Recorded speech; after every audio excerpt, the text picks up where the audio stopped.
all right, great. So consider it a debacle, and nobody cares. And the town, when they write into that day, they're pissed. The town people, they're mad. They're like, why is this going on still? We want to try to end it. We try to end it. And a lot of our places we used to ride through the towns, like Winchester, Medford, a lot of them said, don't ride through here. Arlington, actually, it was Arlington, Winchester said, don't come through anymore because you're just upsetting traffic, you're upsetting people. Nobody wants to see a bunch of loud motorcycles people across the track. Wow. And I just said, no, I can't do this anymore. People get hurt. I was almost old enough a few times. I just said, enough of these morons. We had the state police in there one year, and they towed 15 bikes within an hour. So people were running to the dealership screaming and yelling. Why are they towing the vehicles? And we asked the state police, why are they towing the vehicles? Back to all the businesses. No license plates, no licenses, no registrations, no helmets. I mean, that's how arrogant people were. Oh my God. Didn't show up to a ride. All right. Where would the Bathroom? yeah? Over there. Is it in there? Okay. Yeah. Do that before we start. Hold the door, turn left. Thank you, Rick. Keep taking it. And left and left and left. Once you open the door, you'll recognize the furniture.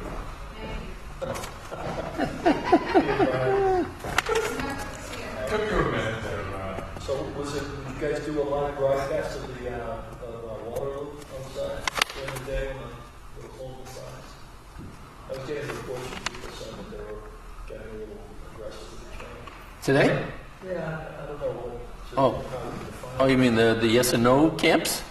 Somebody from, I wanted to take a picture in Saugus, and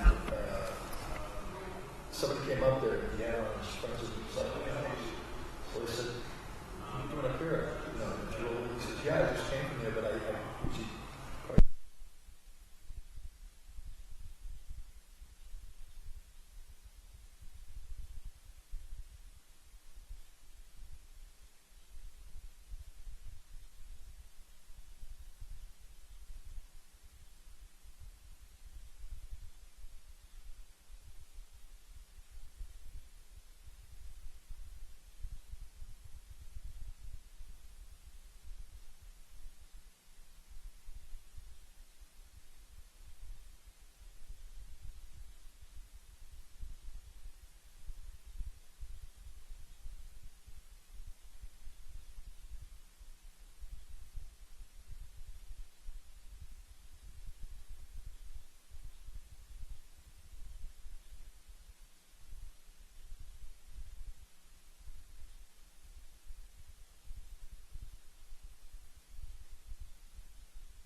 into do some to little the night. talk Yeah. and then call up Arthur.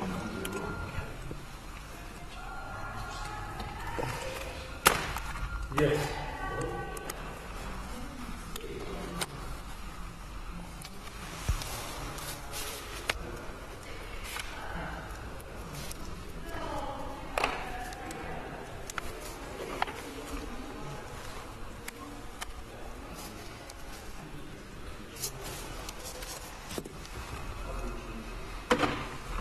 Yep.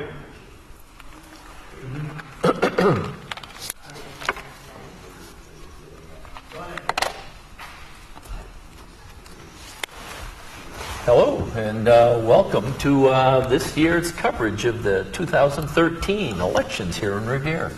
My name is Ed DeVoe, and sitting next to me is... Debbie Pesca. I'm here election night 2013. Very, very exciting. Yeah, it's pretty exciting tonight. We've got ward council races. We have 2 ward council races. 4 of the 2 are running unopposed. We have an at-large race, which is pretty wide open in some respects, and the school committee, which is very wide open.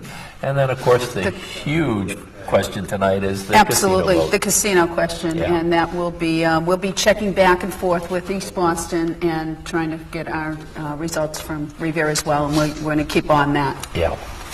And just looking at some of the numbers, and it's going to be interesting to see how many people come out to vote tonight. If we look back at 2011, out of 24,000 registered voters, we only had about 9,500 voters, about a 40% turnout. I heard some reports earlier today that turnout was kind of slow, but then again, it was during the day, it was a work day. I'm expecting that a lot more people will be coming in at night as they get home. But I don't know, traffic was pretty horrendous today, so I'm hoping that there were a lot of voters out there and everybody was out voting, so let's hope so. In my precinct, when I was voting, I saw 3 or 4 new voters in there, so, you kind of hope that the kids are out there, the new registered voters, Yep. and they're out there and they're taking this Yeah. seriously and getting out there and at least voting on the casino question, because it does affect their future. Oh, that is going to be a huge one, and we'll be getting in numbers not only from the Revere voting, but from East Boston Right. voting as well. We'll be Right. picking up numbers as the night goes on from the votes that are coming in East Boston as well. So we'll be trying to pass those along too, because as you know, if Revere says yes and East Boston says no, then all bets are off, so to speak. Exactly, exactly. And the whole thing with the casino, too, with the no operator, and the vote, is still going ahead. Has that made a difference? Yeah. Has that actually made a difference? Would it have been a different turnout had the operator CSIS stayed in? Yeah. And, that is going to play a part, I think, And we'll see. Maybe not. Yeah, Maybe well, not. A yes is a yes, maybe. Yeah, Who yeah. knows? But that we'll have to look and see. And as you could expect, when it comes down to the end of such a decision, people are always second-guessing themselves, and there's a lot of questions come up and so forth, and it's really kind of interesting to watch, the way it's gone. It'll, of course, it started out very strong, I think, yes, and by some indications, the yeses will hold, but as the race went on, it was becoming, somewhat doubtful, and so, I think it's kind of up in the air at this Well, point. and there was an article, we were talking about it, an article in the Globe yesterday on how it's, pitted neighbor against neighbor in East Boston, Yeah. and we've had our, share of neighbor against neighbor here in We've Revere had as a couple well. of those as well, yep. So- moving away from the casino, though, and let's take a look at the at-large candidates in the at-large race, if you will. And we've got the current incumbents. We have Brian Arrigo, John Correggio, Jessica Giannino, Bob Haas, Tony Zambuto, and then the people who are challenging them and trying to get seats on that council are Walter Colville III, Stephen Morabito, who ran the last time and lost by the skin of his teeth. Absolutely. Actually won by He- 10 votes and then right, lost in the recount by 3. Right. We had him on here, I remember, and he accepted, and he won, and then there was the recount. Yeah. So, And then there's George Rotundo, who ran for mayor the last time around and gave up his city council seat and is now running for another opportunity to be on the city council. So that's the at-large race at this point, and we'll be talking to some of those people as the night goes on. And then, as we said, in the other race that is really wide open, and it's kind of interesting, some of the things that you're hearing here, but the current incumbents, we have Michael Ferranti, Dan McGuire, Donna Wood Pruitt, Stacy Rizzo, Fred Sinella, Carol Ty, are all the incumbents, and, Right, and right. running for seats in that are Rick Franny, who ran once before and did fairly well. I think he lost by Right, 400 we- votes to Donna Wood Pruitt. Right, we were just looking at that. Yeah. I mean, he really, he did very well. Yeah. So that was a close race. So Rick is back in the race again this year. Right. It'll be interesting to see how he does this year. And then we have three newcomers, actually, Susan Gravelisi, Juan Yaramillo, and Patrick Keefe. Patrick Keefe, So yeah. that's a wide open race going on there. And then when we look at the ward races, well, it's interesting. We can go out on a limb. Do you and say think? that four of those races, we could We can predict way those. are there. Yeah, we can. We have starting off, and we have Arthur Ganasso in his ward, and Steve Reardon in Ward 4, and we have Ira Novoselsky in Ward 2, and Charlie Patch in Ward 6. And they all ran unopposed. Yeah. So we know that is, that's a guarantee that they will be coming back 2013. So to start 14. off for the night, at some point in time, I think we're going to have the mayor is going to come up and talk to us early on here. Okay. So we'll get some thoughts and input from him. But in the audience with us now is one of tonight's winners, and Arthur Ganasso. Arthur, you want to come up and join us?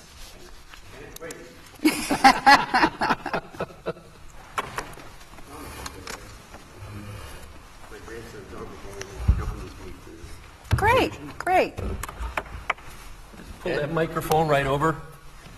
Deb, Arthur? Leslie, grandson Dominic. Hi, Dominic. Dominic, how are you?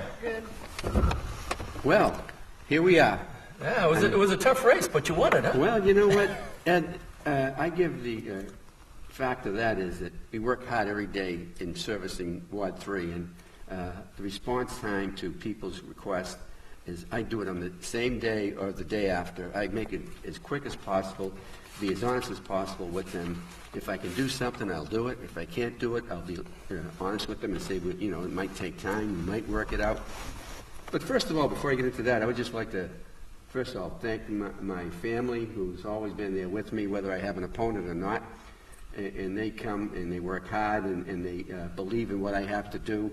And that is self-rewarding to the extent that when you have your whole family behind you and your wife gives you the go to go for it and your family's right there pushing with it, that's so meaningful, and it makes it easier for me to do the job. And then, of course, I have a great committee that for the last couple of years we've had no opponent. And they've taken a little hiatus on this, but we're going, they still serve the message of what we're trying to get across. They still talk to their neighbors and their friends and tell them, if you have a problem with Ward 3, give your counselor a call. He'll help you. And that's been beneficial in my success. So I really am grateful to them, and I'm grateful to my family. And I might say also, I've been running for many years, as you all know. This has been the most civil campaign that I've ever seen. I see candidates and incumbents and candidates aspiring to be in the office and just working hand in hand, going out and doing their thing, and it's just rewarding collectively as a city. First of all, everybody's got to put in mind that we have a city of a diverse city at this point where we have to get along with our neighbors. It's so important. And without that factor with divisions, and that's why I'm very soon going to make a motion to rid our community once and for all from these signs. It puts neighbor against neighbor. I have a right to think the way I think on an issue without having to express it on my lawn. And why antagonize a neighbor who I think greatly of and put that there? And if they're on the other side, on the opposite view. So I just think that the signs have to go. I know that we have a constitutional right to place them there, and it's been tested before. But I think we have to have a ladies and gentlemen agreement no more signs, you know. You bring up an interesting thing, and at one point, there was a We did. legislation or a rule against signs. Right. So what A happened there? couple of years back, a particular candidate who was powerful at the time decided, well, I'm going to flex my muscles Okay. and put all these signs about. And that was the deterioration of what we had as a good thing going for us, because everybody abided by it. No one, they all knew the constitutional law was with signage, you could put it up. But everybody abided by that ladies and gentlemen agreement, which was so rewarding. I would suggest that in the next election that everybody sign this agreement and honor it. Yep. And just rid our community of all these signs. Yeah, I That, think it's and, you a know, great I just can't see it, and particularly the yes-no question. Everybody has a right to express their view. But for God's sakes, do we need to put signs up? I mean, do we have to plaster them with these big signs? We don't really need that. Aesthetically, we sit up here on a weekly basis and talk about the aesthetic value of our community. You're absolutely right. And here we are, the elected Absolutely. capacity, tearing it down. Especially with Facebook and Twitter. Sign by Signs, sign. I mean, there's so many electronic means of communicating with the constituents and with the Yep. possible people coming out to vote. There's a million avenues of campaigning that are at the disposal of everybody for short money. It doesn't cost a lot of money. But and you keep the inciting factor away from a community. I'm so proud that the city is looking so well. And whether it's yes or whether it's no at Suffolk Downs, Revere is going in the right direction. We are a financially solvent community. And we're thankful for the administration and the city councilors who's worked on that behalf. I mean, I have to give my colleagues all the credit in the world, too, because they work part and parcel with all of us to make sure that we have a solvent city. You know, we never, during the hard times that we've experienced, and each and every town in the city has done the same over the past 8 years, some cities and towns are on the borderline of going under or asking for a 2.5 override. We never Right. even had that come close to us. I mean, we never had that as a factor. It was never a condition. We have X number of dollars in the surplus, and we're ready to go, and our bond rating is tremendous, so that gives us the ability to go out and borrow at a short interest rate. So I think that we've been prudent and solvent in some of our issues that were financially the way we conducted ourselves. One question I had for you, Arthur, is that, you know, looking at, and we were talking earlier about the vote. If we looked at the 2011 elections, and, you know, we have 24,000 registered voters out of roughly 53,000 people. I'm assuming those are adults and children, if I'm not mistaken. That's So how correct. many of those are adults, I couldn't say for sure. But bottom line is about 40% Right. of the registered voters voted. And I'm trying to figure out, you know, and I don't know if you've had discussions with anybody, how do we get that number up? What do Well, we do you to know, get that number up? I just don't understand what's going on with the mindset out in the world, because given the fact that people in other countries live and die for the right to vote, and it's been said and it's worn down to the fabric as, you know, what's going on in our country. People lose interest. And I just think, and if I can reflect, because I used to analyze all elections since the Eisenhower era, so that's how long I've been around. There you go. And I just think that people are so fed up with our federal government when the crisis came, whether they couldn't get enough votes together to at least put our country in a position that we don't have to make ourselves look foolish throughout the whole world. These things could be put aside. This pettiness has to stop. Democrat, Republican, it's got to stop. Tea Party group coming in. I mean, people have to, at some point, face the mirror and say, am I really doing this job because I'm a Democrat, or am I doing this because I'm an American?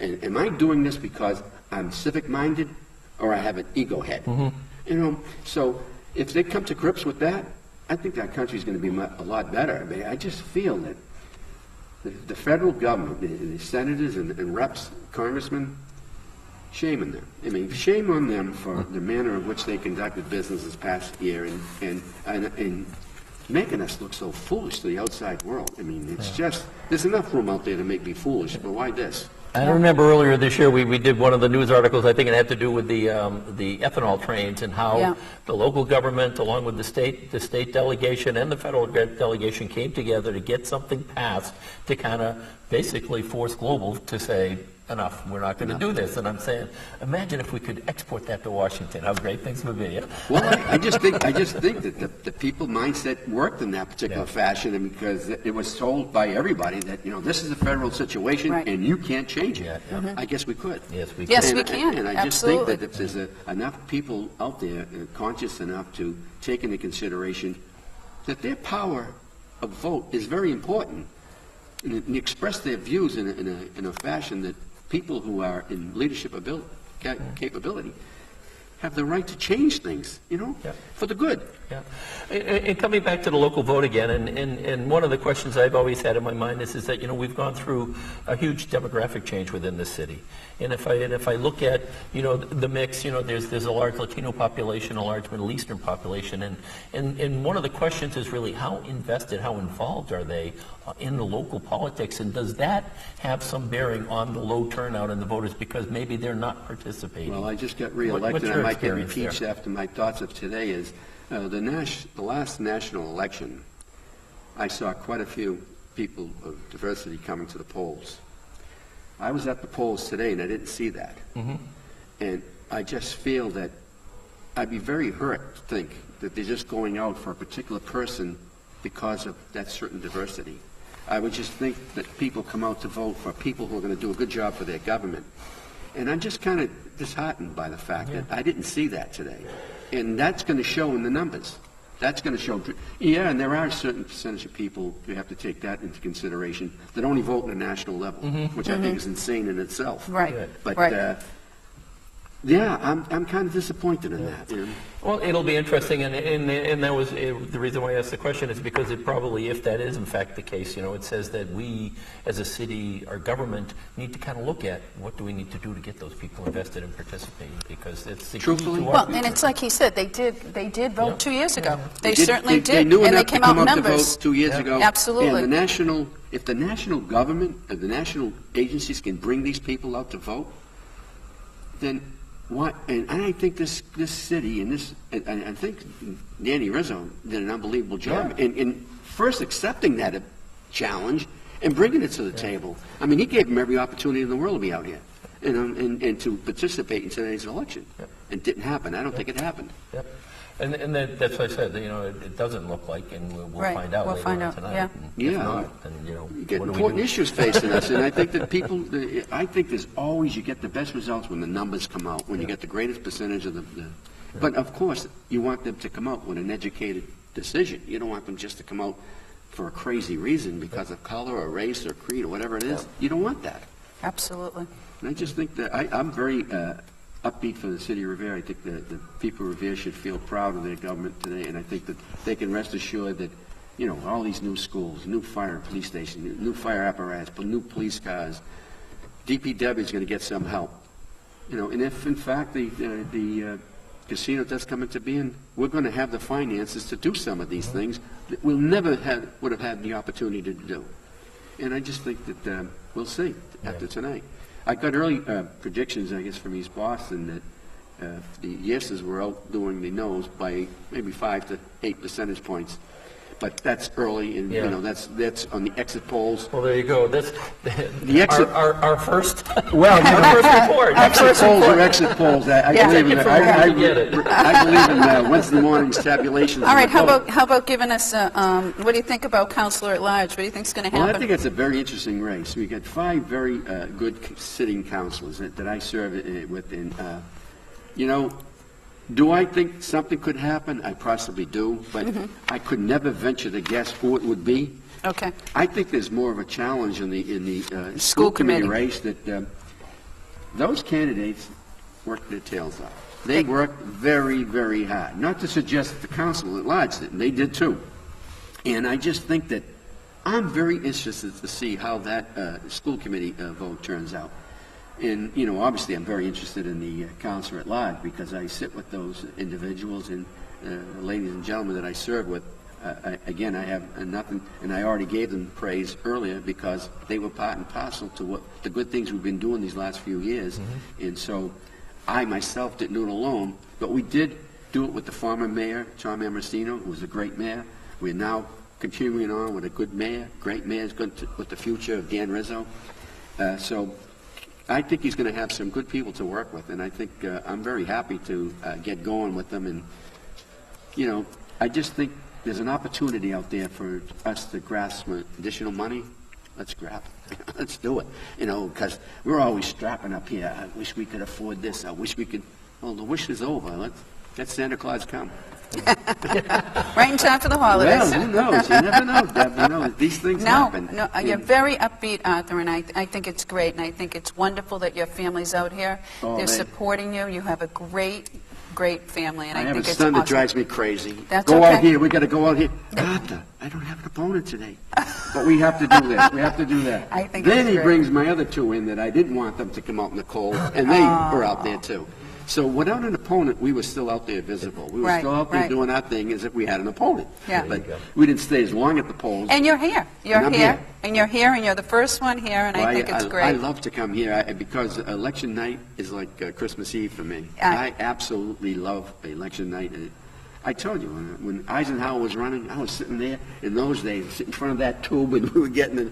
You know, it was just a great experience, you know? Yeah. And, It's in your blood. And That's then great. JFK came along, and then my love was for whatever he wanted. JFK was I hate to say this to my wife, but my first love. I really you loved go. JFK.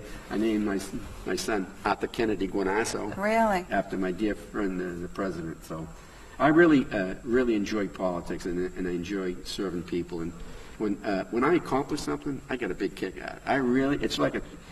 It's gratifying to me. Well, you know? that's It's recently that's these a bus true stops that public were servant. placed all over. I'm working on. I already got one changed. I got 3 more in the process of being changed for the betterment of my residents, the residents who live in Ward 3. And that's So, a true little public things like servant. that, I love. That's That's the little things that I enjoy. That's and, great. You know, I enjoy doing the job. You know, and I That's enjoy great. working with my colleagues and the camaraderie. yes. I really have a good time. That's great.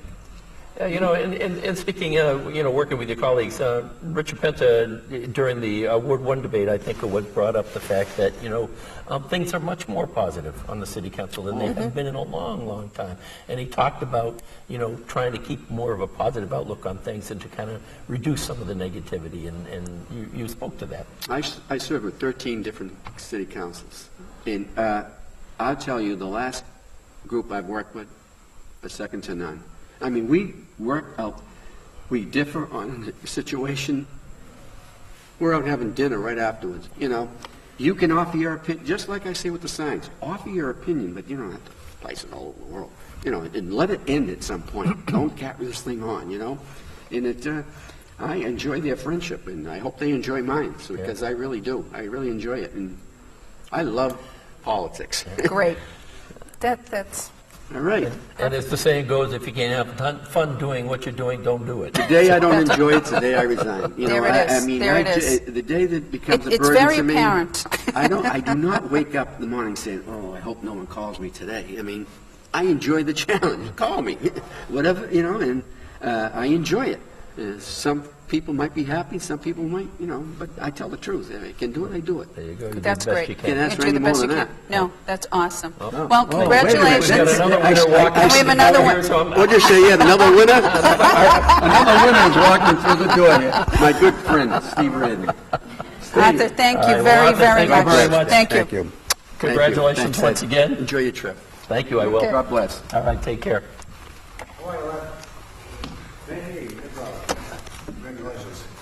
And we have the City Council Ward 4 winner, Steve Reardon. I assume I am. I don't know yet, but I'm assuming. We're going on a limb. Thank you very much. Unless everybody decides to stay home and then cast their ballots, you know. Thank you very Then much. you win by default, do you? What happens then? You're the legal guy. No, I think I won by default. Well, there's write-ins. Really, I Ed? suppose there's write-ins. Yeah. And I understand write-ins will be playing somewhat of a part in this, the election result. But not in 1-4, hopefully. Yeah. I just, first of all, let me say this, and I'll tell you a quick story.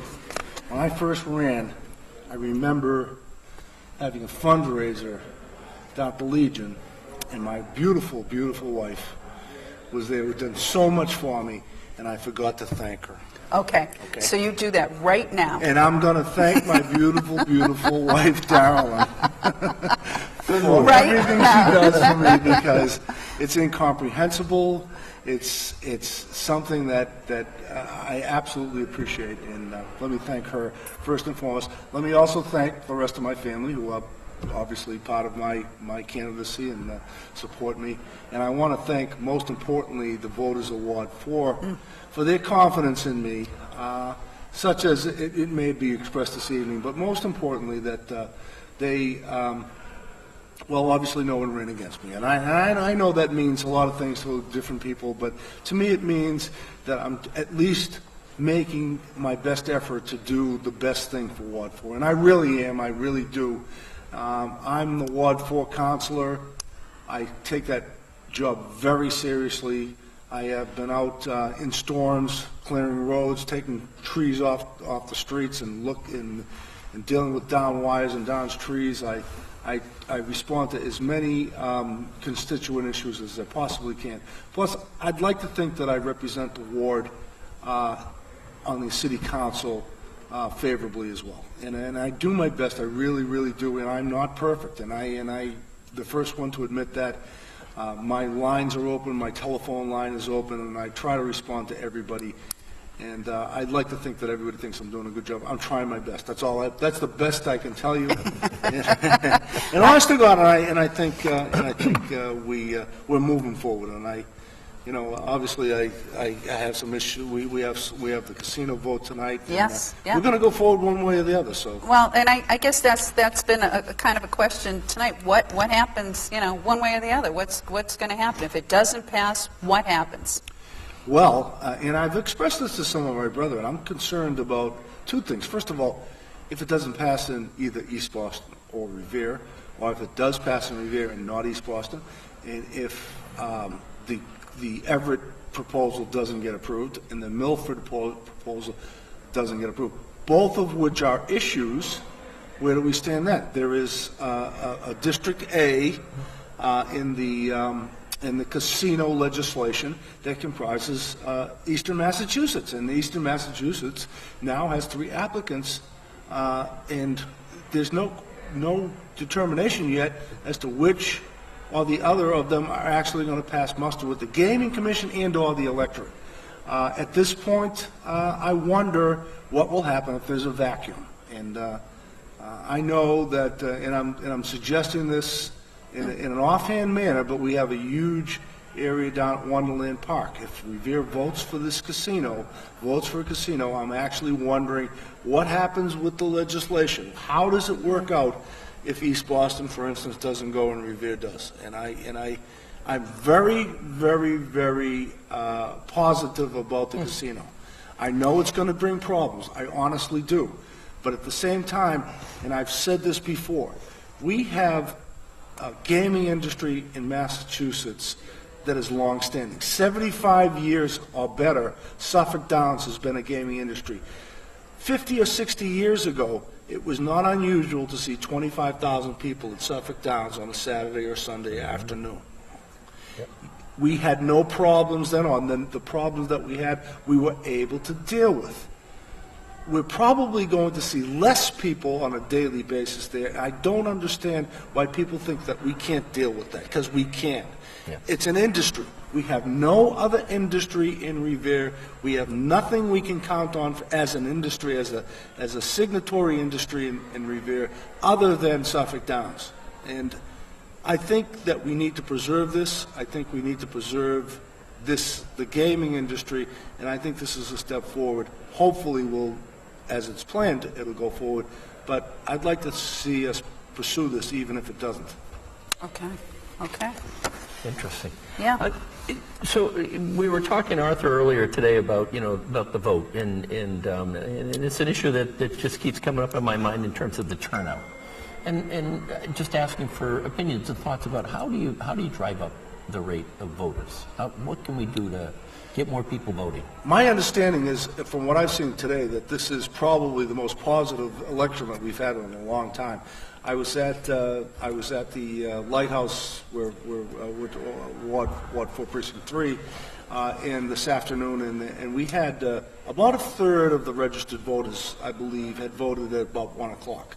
That was more than I expected, to be perfectly honest with you. And maybe I'm very, very pessimistic, but it was better than expected. What do we do to get people to come out and vote? I believe we have to give people a stake in the community. I believe that we right now have too many absent landlords. We have too many people who are here without a stake in the community. We need to find a way to make people or give people a stake in the community. And I'll be perfectly honest with you. The administration, I believe, is attempting to do that. Danny, I give him credit for the fact that he's been inclusive in bringing people into our community, who come into our community, an opportunity to have some say, whether they vote or otherwise. It's important that the people who live here are stakeholders, and we need to drive up the rate of stakeholders in this community. That's a great term, and that's what I was trying to put my finger on when I was talking with Arthur about, looking at the immigrant community. We've got the Latinos, we've got the Middle Eastern community, and there's, the Cambodian community and so forth, and, trying to get those people invested or participating in government and driving up that. Once they have a stake, they will get involved. And I think other communities have indicated that. Chelsea is a perfect example, but they need to have a stake. They need to have children that rely on us. They need to have real estate interest, quite honestly, in this city. And I think the ways if we can find ways to do that, we have made a great step forward in getting those stakeholders or the people involved in the city in stakeholders. And once they appreciate that they are vital members of the community, I believe you'll see them vote. I believe you'll see them register to vote, and I believe you see them come out to vote and offer candidates as well. And I think that's important. And I think that will do a lot to drive that up. Absolutely. Right. Absolutely. Yeah. So speaking about the races and all, what are your thoughts on councilor at large and school committee races? Think we'll see an upset? I honestly have no thoughts on that. I have many, many friends. Actually, everybody on the city council is my personal friend. While I may have a political difference with some of them, all of them have been an honor and a pleasure to serve with, whether they continue to serve or otherwise. And I honestly state that there. I can honestly say that every single city councilor who is here, who is presently a city councilor, running for election, or otherwise, for that matter, are my friends.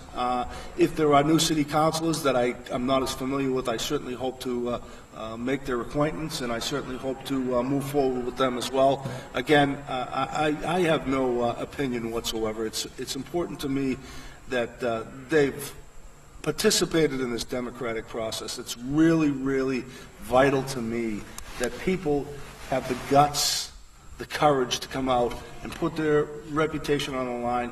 And honestly, when you run for election, you have psychologically invested yourself in a big, big thing. Because if you're rejected and you don't make it, and I've done that before, it hurts. It hurts to know that people haven't appreciated you or pulled you into their bosom, so to speak, and voted for you. But it takes courage to do that. It takes courage to do that, and it takes a commitment to the community to do that. And I appreciate everybody who either has run, or has been elected. And I hope to continue to call them my friends, whether they're elected or not. Yeah, it's interesting you say that, because when you put yourself out there for candidacy, I mean, you are putting yourself out. And you're just hanging yourself on the line, so to speak. But it has been a well-run race, and I think that's what Arthur was saying. It wasn't petty in any way. I mean, the at-large candidates and the school committee candidates, they both did the Q&A. They handled themselves extremely well, and I think it was a well-run race. Everybody, Yep. Well, it wasn't negative. That's really, really important. And that's positive. As far as I'm concerned, if you don't have enough confidence in yourself to put your record forward, your credentials forward, without denigrating the other guy, then you're not as credible a candidate as you would otherwise be. And I think that is by and large, as you suggested, been the case here. The candidates have definitely acquitted themselves well in this race, and you know, I look forward. I'm especially gratified that there are younger people involved in this candidacy. I saw Juan Jaramillo out there today working, still hard. I guess he's not even old enough to drink, quite honestly. But I mean, it's great to see a young man like that coming into this and putting himself on the line and saying, "Vote for me. I've got something to offer." And I really do appreciate that. We need more of that. I encourage it. I ran unopposed this time, and I was just speaking to some of my folks down at Companions tonight, and I said, you know, as much as I know that I didn't have to work as hard as I would have otherwise, as much as I know I didn't have to go out and do a lot of things that some of the other candidates do, I kind of miss the challenge. I kind of miss the idea that you know, people are not, to the extent that they're not, interested in running for public office, concerned about the issues that confront us. Because honestly, in one of my experiences up here with my colleagues up here has been that everybody's got something to contribute. And it's well known that when you have contributors who have a strong sense of community, a strong sense of what's best for the community, you come out with better decisions, and we need more of that. Well great. said. Steve, I thank you very much for coming by. It's been my pleasure. It's looking Thank forward you. to another Thank 2 you so years much. with you up in City Council. And I look forward to it, too. Thank you very much. Enjoy yourself. Take care. Bye-bye. All right, there we have it. It is about 8:35. We're still waiting for some results to come in. I would imagine they're probably frantically counting up all the ballots at the polling places and delivering them downstairs. I've heard some activity downstairs. I have too. You know, so I would Sounds like a assume little that it's, route. we both know because we're and I might ask it Right. that way again. Right. Obviously, he didn't want to make any predictions. As No, to he- who would, he and did not, I don't blame no. him. I wouldn't want to do that either. Not amongst his friends, no. No, it's really going to be something to see. I'm curious to see what's going to happen with Stephen Morabito.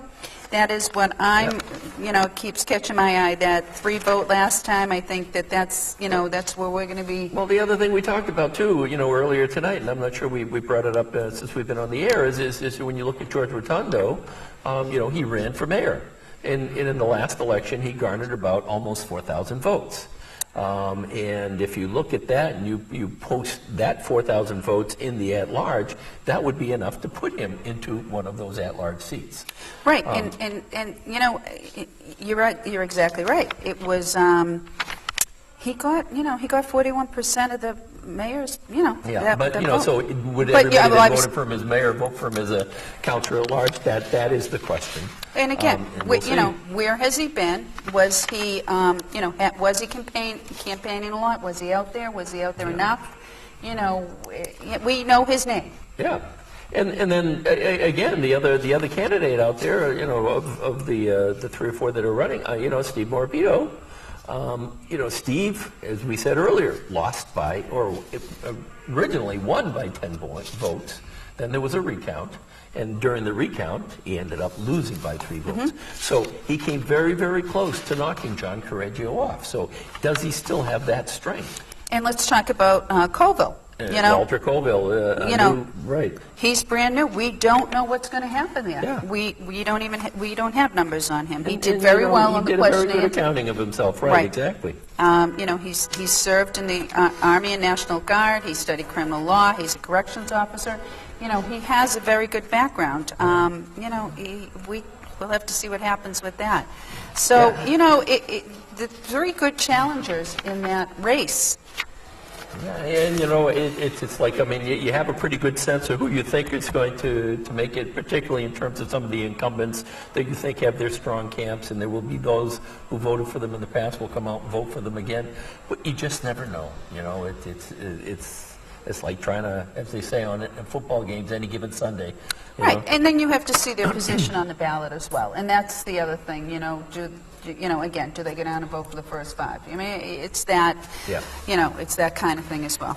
Yeah, it is an interesting thing, and I guess I should probably do some sort of course on elections, trying to understand, the psychology of voting and how you plan, because there's a lot, when you think about it, thought goes into, where you are positioned on the ballot, how the people vote, and so forth, and it's really kind of interesting, the science, I guess, of planning an election, I would definitely say there's a science to it. Yeah.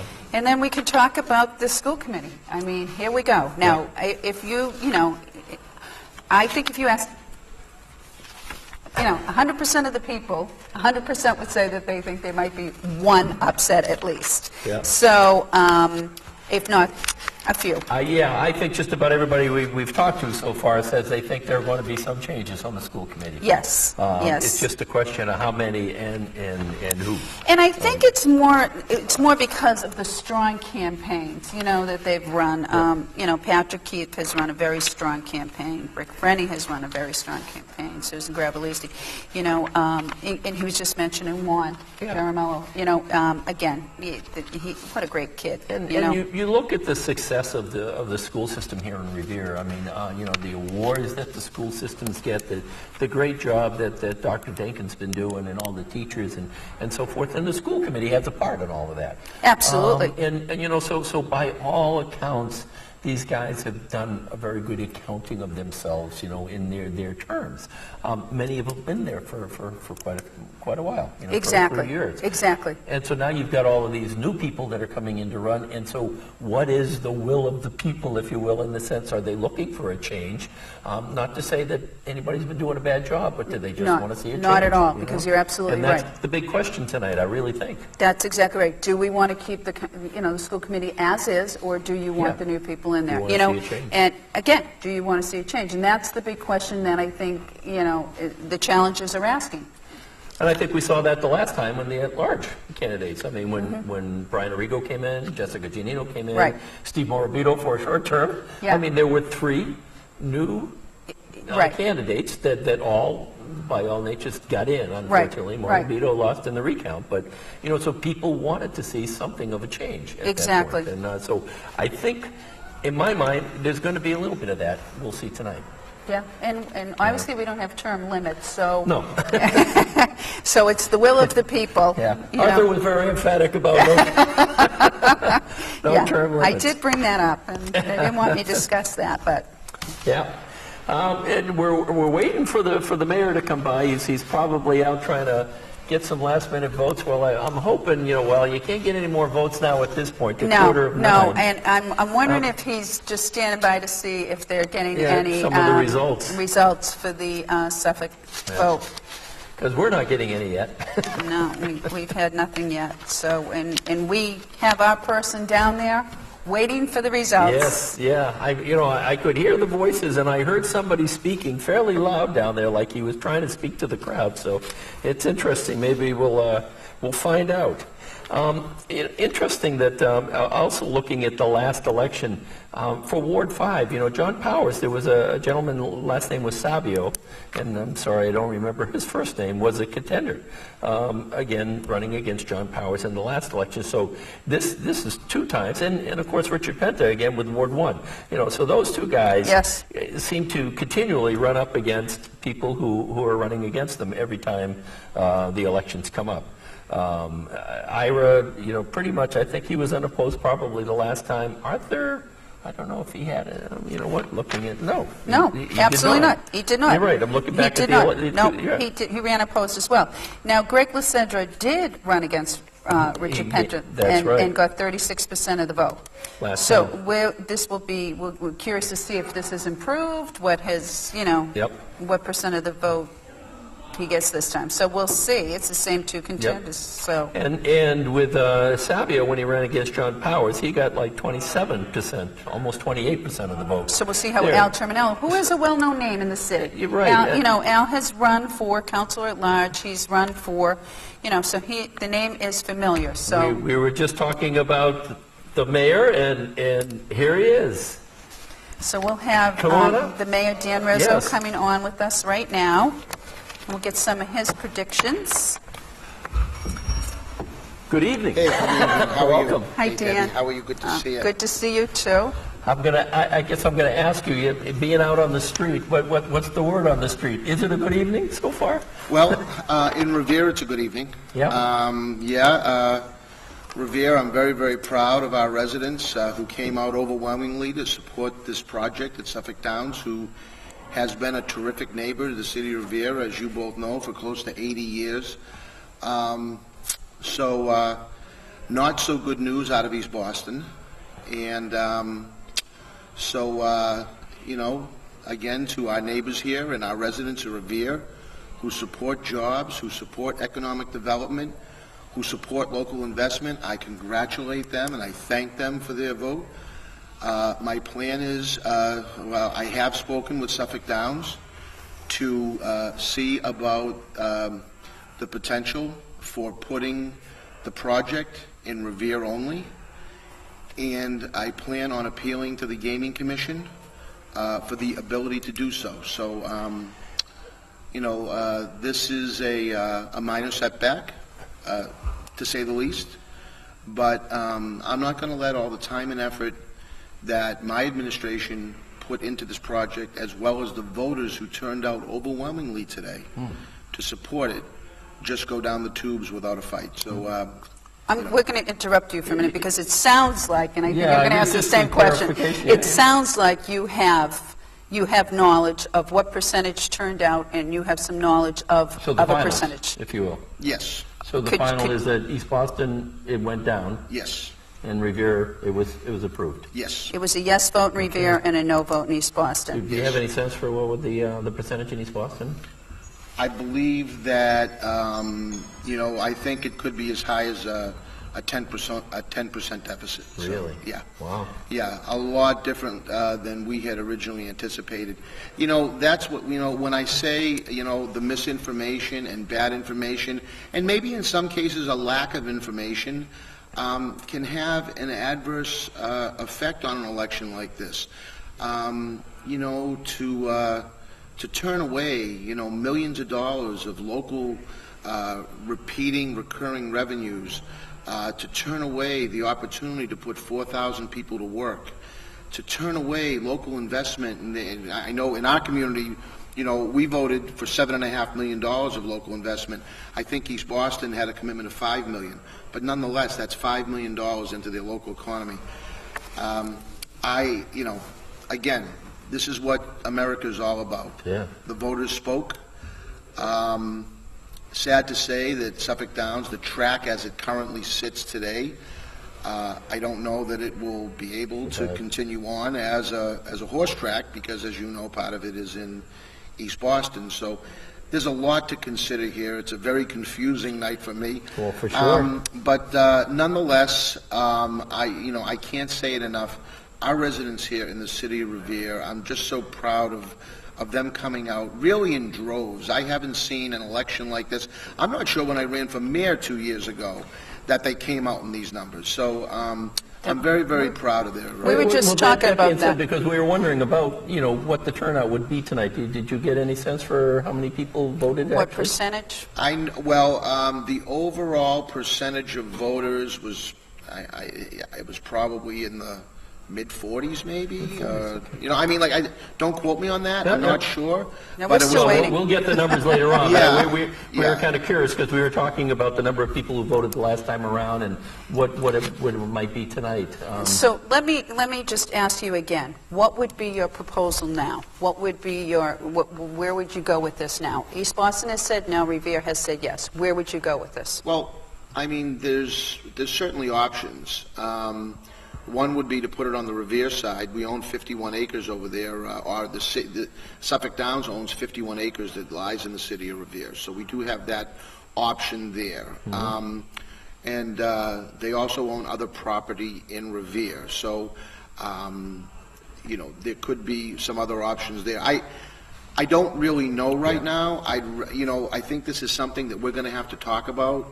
and see where it all goes, because you're talking about $1 billion of investment. This is major, and I know that Suffolk Downs has kept that track alive, losing $1 million a month for the last 7 years in anticipation of going forward with the resort-style casino at Suffolk Downs. So they're not just going to want to back away from this, without at least exploring other options. And it's clear that the residents of our community voted for jobs, they voted for economic growth, they voted for local investment, they voted for recurring revenues that can control their property taxes, if not reduce their property taxes, help control their water rates, put more police on the street, invest in after-school programs, a new youth center, other capital projects that, we have to put people on a list just to get a tree taken down. This would give us the financial wherewithal to not have to do that, and our residents saw that. So to all the Revere residents who took time out to vote today, really, I can't say thank you enough. They did a terrific job, and it's a proud day for me as mayor. To see that kind of support, to see our residents be able to grasp the magnitude of this project and embrace it the way they did. I guess to use a term that's been used in the past, it's bittersweet. It is bittersweet. Yeah. It is bittersweet. I mean, obviously, clearly, I just thought that the overall project, the way they had it laid out with the horse track to stay in business and running with actually bigger purses and a better level of racing. 2,200 trees were going to be planted there to watch to be able to make it a more Saratoga-like experience for people that were able to go, and spend some time down at the new facility. It was a terrific project in my mind. It's disappointing, particularly when you have to put the fate of your own community in the hands of another. Yeah. This was a very unique type of vote. I mean, that's probably one of the only votes I can think of, other than if you're talking about a statewide vote, on something where you have to rely on another city to approve a project that's going to sit within your boundaries. Right. So, but nonetheless, as I say, as bittersweet as it may be, my mind is always going to be focused, forever, really, on the fact that our residents were so engaged and trusted myself and the administration that we were giving them, and we gave them information, probably to the point they didn't want to hear us anymore. But we tried to be as forthcoming and as informative as we possibly could. And I think that really, at the end of the day, was the best way to go, because voters were able to make an informed decision. I don't think anybody out there could say, I didn't have the information. No, I don't think anybody could say that either. That's true. But the bottom line is, it isn't over. It's not over. And I was just going to say, because we had a conversation in the past about, well, if it goes favorably, you'll be able to kind of sit back, take a sigh of relief a little bit, and then Chip and the folks at Suffolk Downs will have a lot of work to do to get the application ready. Now, tomorrow, I would imagine you're going to be right in the middle of probably meetings with Suffolk Downs and people to say, where do we go from here? In about 15 minutes, I will be in meetings with Suffolk Downs. So, actually, I'm leaving here and I'm heading over there, and the fight is, listen, we won the fight here in Revere. Revere voters overwhelmingly supported this project. It is a letdown, to know that East Boston did not come out and support it, but I am not going to let down our residents who came out today, as I say, in droves to support this project. I'm not going to let them down by just saying, well, let's chalk this one up in the loss column. I'm not going to do it. So to try and understand, again, the next step forward, you're going to meet with Suffolk Downs and go forth and try and propose some sort of project that's going to be based in Revere, solely within Revere. Yes. That's going to require going to the Gaming Commission to get them to relax some of their timetables and schedules, and what are those possibilities? I mean, is it slim to none, or? Well, presumably, my goal and my hope would be that, yes, the timetable, obviously, of having to submit and go into phase 2 as of, December 31st. I'm not sure. I don't think that would be doable. But again, this is so preliminary.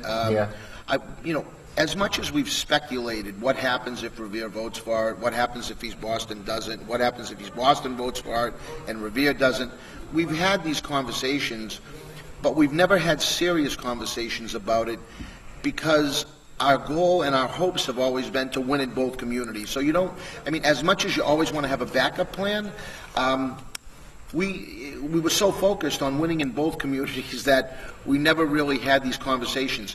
Now it's reality. You know, the rubber has met the road. We understand the situation that we're in, and we're going to have to deal with the hands that we've been dealt. So, you know, right now, as I say, you know, my dealings with Suffolk Downs, the management, ownership, has been an incredibly positive experience, and I still believe they're going to be an incredibly positive business entity here in the city of Revere. You know, I have every belief in the world that they're going to put out a first-class product, and clearly our residents felt that way. And now I'm going to appeal to the Gaming Commission and work with Suffolk Downs to see that you know, we can get a second bite at the apple, so to speak. Yeah. So. And I know you've got to run off, but in previous we were talking with Steve Reardon just about what if. And Steve, you know, kind of tossed out the idea that it's possible that maybe it could be located at Wonderland. Is that one of the ideas that would be on the table? Certainly, everything's open to discussion right now. Okay. There's an awful lot of things to consider and discuss, but I do know that you know we don't want to walk away from this. After all this time and effort, you and I have been talking about this issue. It seems as though for longer than probably either one of us wants to think about. So, you know, I guess what I just say is stay tuned, and we'll see what happens. There's people out there that I'm sure that lawyers on both sides for the city of Revere and for Suffolk Downs are going to be putting their brains together. And I know our lawyers were on hand today, and in fact, I believe they're over at Suffolk Downs now. So these conversations are probably even preempting my arrival. So let's see where it goes. But thanks so much for having me on. My pleasure. Thank really you. appreciate it. Thank you for this. Thank you. Okay. All right. Good luck with everything. Thanks so much. Appreciate No worries. it. Well, you've heard it first here, live from Mayor Rizzo. Breaking news, as they say. That's you know, right. so it's passed in Revere, and we'll be getting those numbers at some point in time, so we'll be able to post those to you. Right. But obviously, it did not pass in East Boston, so it's not over yet. It's not over yet. Yeah. Hopefully, you know, you know, I guess, you know, I keep the analogy, the thought of the Patriots and Tom Brady in that game a couple of weeks ago with New Orleans Saints and that miracle pass with seconds left to go. Seconds left. You know, we're kind of looking at a couple of those situations right now in terms of trying to make something happen. I guess I'm a little in shock right now. But so while I'm in shock, let's get Ira Novoselsky in. Who did win Ward 2, ran unopposed, but let's get Ira in. He was one of those guys we were able to call earlier in the night. Exactly. Thank you, guys. Appreciate it. Hi, Ira. Appreciate it. Congratulations. Thank you. So, Ira, you've heard the news now, too. Oh, I'm so disappointed. Yeah. You know, but our folks from Revere came through. Yeah. You know, unfortunately, East Boston didn't do it, but, you know, we're going to look at all our avenues and see which way we're going to go next. Okay, and that's what the mayor just said too. So yeah, it seems like there was a lot of work to get this passed, and so we'll see what happens here. Let's talk about you. Yeah. Oh, You get thank you. 2 more years. I got 2 more years. Congratulations. I thank all my folks, you know, down in Ward 2 area. I had a great showing. I did 72%. Wow. And we had a very, very big Very turnout down there. It's the biggest turnout I've seen down in the Shirley glad Ave to Ward hear 2 that. area in a long, long time. Well, you've done a lot of work down in Shirley Ave. You've You know, done a lot of I work. appreciate it, you know, and I thank my family for having put up with it first. You know, between my wife and my son and my treasurer Nancy and everybody else has supported me. I thank them. I work hard. I enjoy what I do, and Arthur was saying earlier that it makes it so much easier when you got your family supporting you Supporting like you, that. yeah, Absolutely. And because your job is, it's all encompassing. I mean, it doesn't stop when you go home at 5 o'clock at night. And so, it takes a lot of patience and whatever and support from the family to be able to do it right. Yeah. And it takes a lot of energy out of everybody. Yeah. And I know I put a lot of time in it. Sometimes my wife wonders if she's still married. But, saying to my grandchildren, where are you tonight? They call me Meeting Zadie. Well, But it's a lot of fun. Everybody knows I enjoy what I do. Yep. that's funny because that's what Arthur was saying too. It's a passion, it's a love, it's, he likes to serve. He likes to be a public servant, and I see that with you as well. And it's great dealing with all the folks on the council. Everybody is so friendly. Despite what goes on up here, sometimes we may have a few words, but we go, we'll go out and have dinner afterwards like nothing ever happened. And I have to say, you talk about the public service, and I have to throw a plug in for my friend here, Ira Novoselsky. When we didn't have a ward councilor in Ward 1, I could call Ira Novoselsky, and he was there for us. And you weren't the only one. Yeah. But that's what it's all about, backfilling. Unfortunately, we lost Jimmy Kimmerly, and it was devastating to everybody. He was a dear friend of mine. He was a dear friend of Council Penta's. That's the least I can do for. And we're neighbors. We're right over the hill. That's the least I can do, and I enjoy helping them also. So, yeah, sure. Don't ever do that again.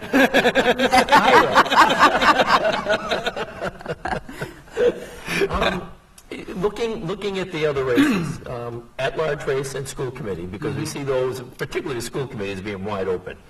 Your thoughts? Do you think there are going to be some changes there? I believe in the council.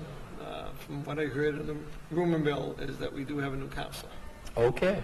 So we haven't seen the numbers yet. So From what I understand, and it's not official, that Stephen Morabito did make the final at-large seat.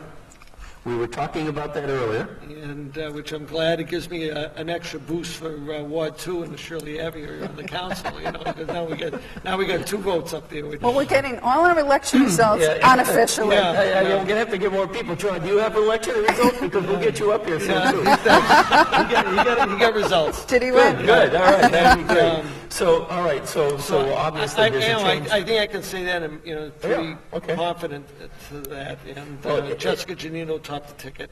She did. Okay. Wow. I know that's pretty official.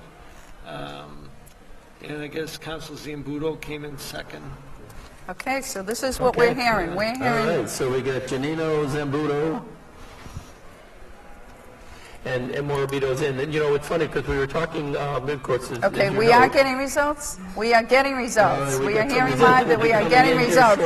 So hang with us, Ira. We're going to hear it. This is the first. No, yeah, you are jumping the gun, but I should have used that word. I'm sitting here saying, how do you know we don't? We have our guy downstairs, and we're My not. job to know. And we're knowing nothing. Yep. Okay, Yeah, so well, they're telling us it's coming. It's coming. it's I coming. think They're putting the numbers into the system. actually putting the numbers And I'm into the sure, system. like I said, the council was very good this year. We got a lot accomplished. We had a little rough start at the beginning, but at the end, everybody was on the same. Well, you had a couple new same page. councilors, Yeah, last year, between and that. Jessica and And Brian. That's Yeah, right. absolutely. And they were awesome. They And, were and very they well, now, very good. and I think you really had a great council, and that's. We had a very good working Yeah, council, yeah. may I say. It's one of the Yeah. best ones I've seen around. We've had some good And ones. you're the but this- third councilor that said that. So I mean, it And must if I have could, been. I'm assuming that by Morabito getting in, that means John Correggio is out. to my- Would be to the my one that's lost out. understanding, Okay.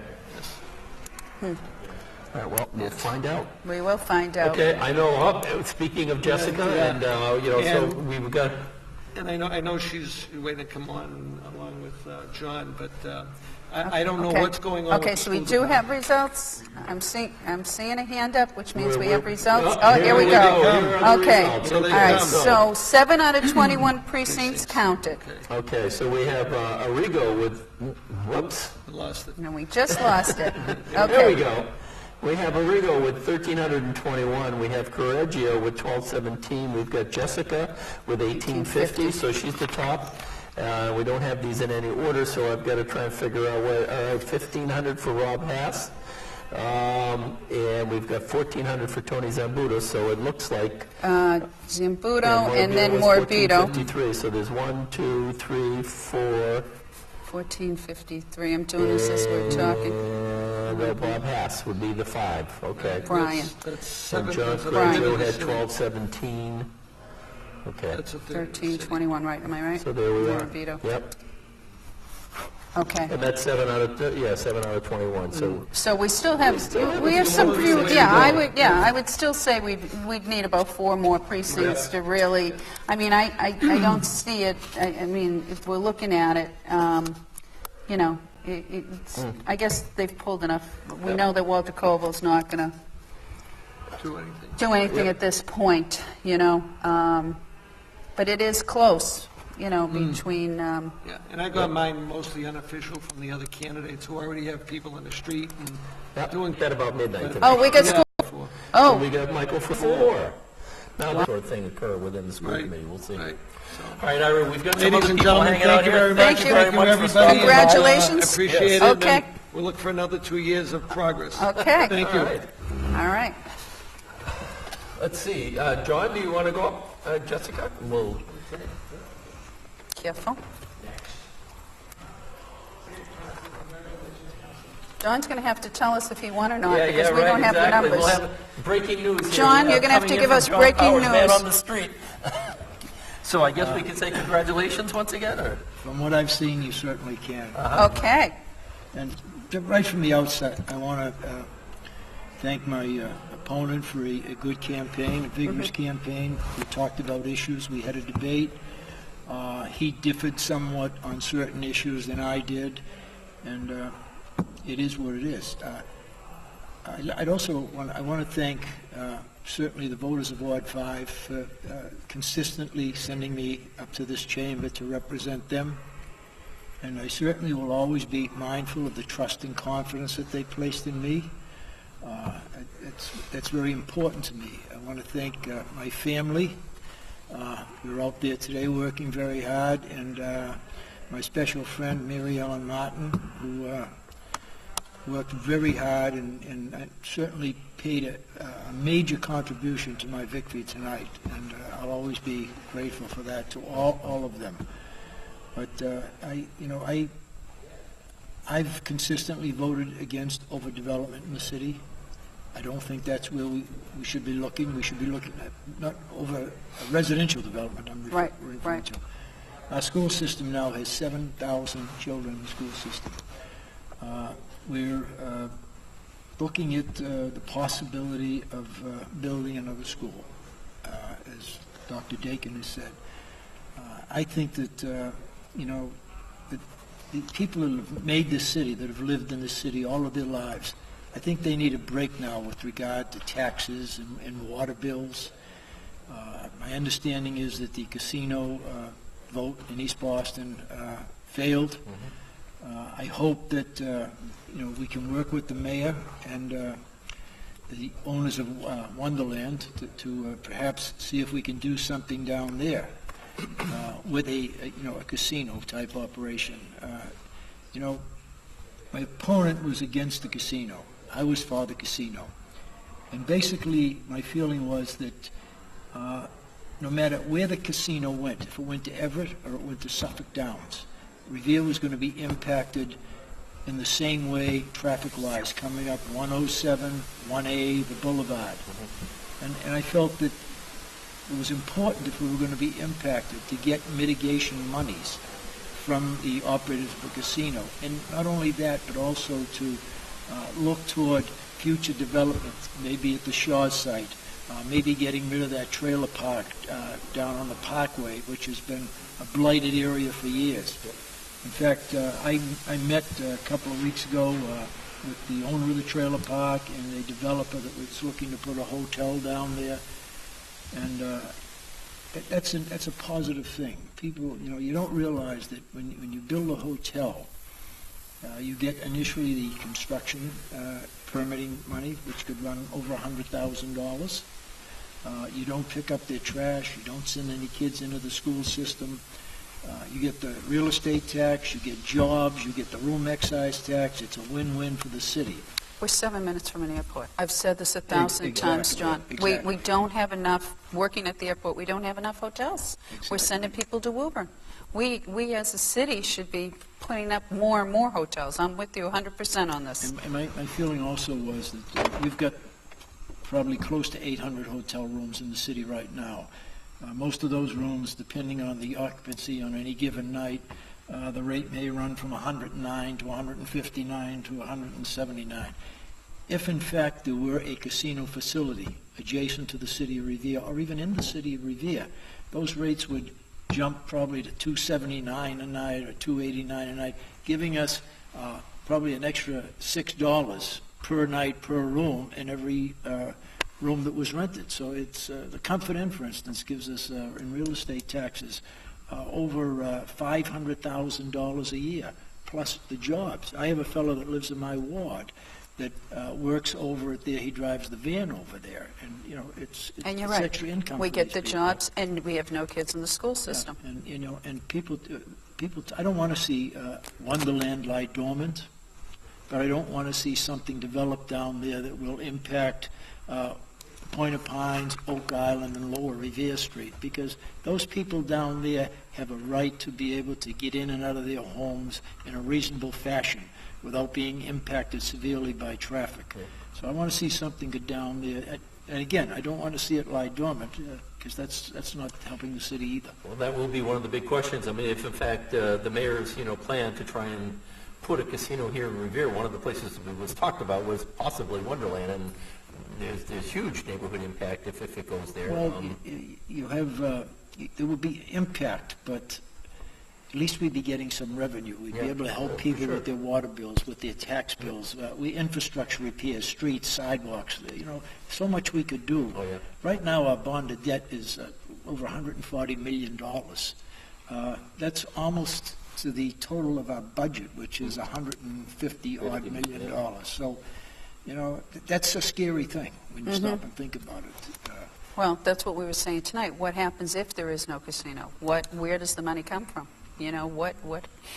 That's what happens next. I think we have to tighten our belt. I voted for McKinley School. I voted for the other 4 schools because when I first got elected to council, I made a pledge that I would vote for the 5 schools that were going to cost us $85 million.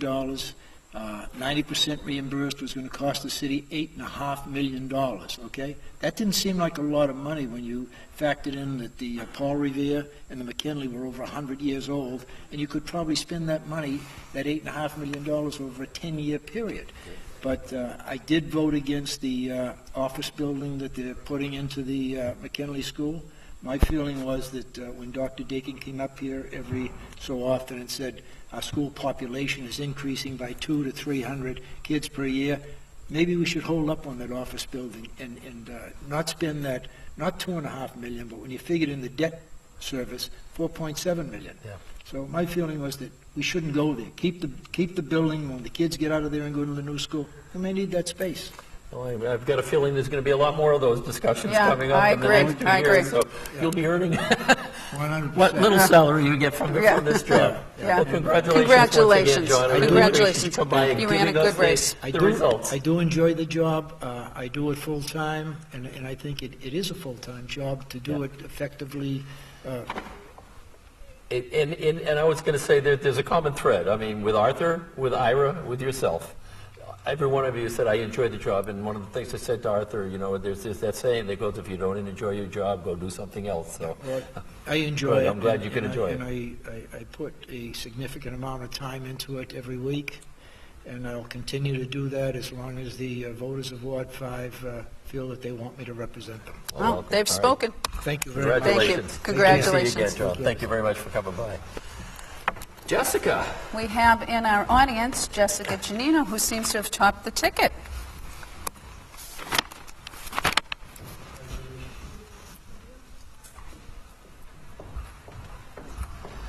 Welcome and Hi, congratulations. Thank you so Yes. much. Good to see you. Congratulations. Thank you so much. Good Pretty to in see your you. pink? Yeah. Yeah, yeah. We painted the town pink. Yay! From first term, vice president of the city council, and now top vote getter in this year's election. I mean, what a ride. It has been surreal, to say the least. I can't even believe how amazing this experience has been, and I'm so, so grateful. Yeah, I can well imagine. I mean, what? What are you attributing this Yeah. to? My family, Aww. that lovely lady sitting Oh, in the and audience over there, she's- my grandmother, her grandmother. my dad. My family has been incredible, and there have been so many of them that have been so important, and my friends and the friends of our family, and the support that comes out when you do something like this. And when you see how many people care about your family, you know, it's not a tribute to me, it's a tribute to them and to all of us. And it's just Well, unbelievable. if you didn't do your job, Jessica, people wouldn't vote for you. So let's go back to that. You have a good family, and we all agree with that. You have a great family, and they've been in the city, and they have done a lot of work in the city. But you are obviously doing a good job, Thank you. or people wouldn't vote for you. You answered. You came out to the Q&A. You answered your questions. You had a tough question I about did. the police. I did. And you came out, and I think that you may have had a good contingent of voters from the police department after answering that question. Well, I hope so. But you know, I think that you know, you've represented the people of Revere, and they have certainly spoken. And that's been my goal, so I'm very, very proud of that. Well, congratulations. That's a great. So, what during the next couple of years? What do you have anything in mind? I love what I do, and you know, I heard you guys talking about loving what you do, and I feel like it's so early on for me, and I have such a passion for this, and I really get excited before every meeting. It's like a rush, like it's your first one again, and I plan on taking this very far over the next few years. What are you majoring in I'm college? an English major and an educational studies minor. And you're a senior? I'm a senior, yeah, I graduate in May.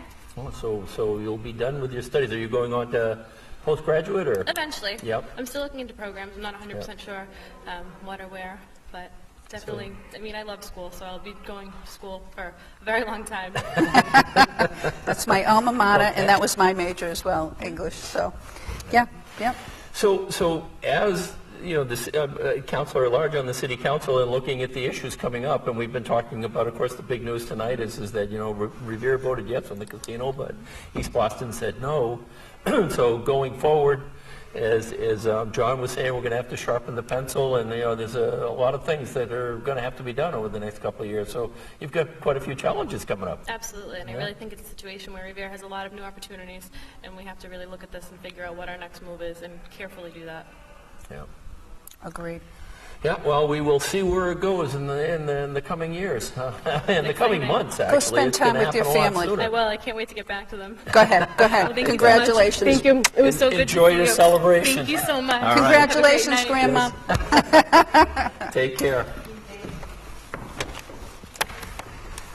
Well, interesting. It's Yeah, I don't let's know get if we back can get to those numbers back, up on here. and we can just take a Can we get look at somebody those. from the control room to throw the numbers back up? It looked like, and we were looking at the at-large candidate, it looked like Jessica had 1850, and then Yeah, I we were wasn't saying able that to write them Haas had down, 1504, Zambuto, and then Morbido. As a matter of fact, I was surprised to see Brian Arrigo was the fifth counselor. Interesting. Yep. So that,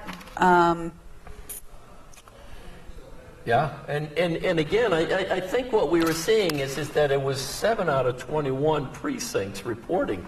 So Yeah, it's so still it was a still third. early, yeah. But obviously there are other numbers that were, you know, and those are the numbers we had. There must be other numbers that are downstairs because, Yeah. I mean, for Jessica to be able to, you know, to come up and. well, I mean, at this point, yeah, I think she, Yep. you know, Or even in John Powers. So. well, so. we don't, the seventh, you know, we don't know the percentage of the vote. Yeah, we don't know the percentage of the vote yet. Same on the school committee. We're not sure. Has yours been determined? Not yet. No, just not sure yet. It's still up in the air? Yeah. Yep. Yeah, so we're still, yeah, they're still Yeah, I waiting. saw those numbers. Unbelievable. Yeah. Okay, it looks like we have more numbers in. Let's see. It looks like we're going to get some more There we numbers in. go. Okay, now we got 12 out of Counselor 20. at large, all right, so we've got Arrigo with 12 out of 21. We've Okay. got Arrigo at 2372. Correggio was 2171. So again, we see Jessica with 3270, and it's very close. Now we have Robert Haas, 2672. Anthony Zambuto, 2657. 2657, yeah. Yeah, and then we're looking at, again, Stephen Morabito, 2624. I mean, we're just talking very, very close here. Yeah. Brian Arrigo, 2372. Now that it's making, now we're coming very close. John Correggio, 2171. George Rotundo, 2167. I mean, if you were to believe this, there's 4 votes between John Correggio and George Rotundo. Incredible. Yeah. So this is not over. I mean, we can certainly see I mean, that there's Jessica's still probably only, I gonna mean, be when the you're top looking vote at getter, it, it's only 200 votes between Brian and John Correggio. I mean, we don't know the percentage of votes out of the 21 precincts, but it is pretty amazing that, yes, Janino, Jessica did definitely top the ticket. And then if you look under it, it's very close. We're talking 20 to 30 votes separating the next 4 candidates. We're looking at the casino vote at this point. Okay. Yes, with 12 of 21 precincts, yes was 3879 to no of 2508. So it was a 1,300 point, roughly, difference between the yeses and the nos. We didn't see anything on the school committee at this point. No, we still haven't seen the school committee. We had heard that Revere was a yes vote. Do we have more? Okay, it's going to be coming right back up. We're looking at school committee coming right back up, so let's get ready for that, okay? Right, okay, here's the school committee. All right, All right, so we so have, again, Carol Ty, 2831. right. Susan Gravellisi, 2570. Susan Gravellisi, wow. 2577. You can hear numbers I being can hear- called downstairs. Carol Ty is 2831. It looks like Michael Ferranti, again, 2474. I'm looking at Dan McGuire, 2105. Stacy Stacy Rizzo, Rizzo, 2322. So it looks like Stacy, Dan, I'm looking for Donna Wood, 2093. We got.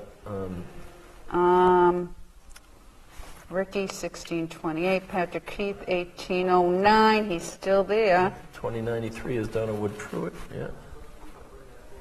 And Fred Sinella, 1850. So Fred Sinella is Yeah, under 1, 2, Donna 3, Wood 4, Pruitt. 5, who's, so I got Donna 2093, Dan McGuire 2105.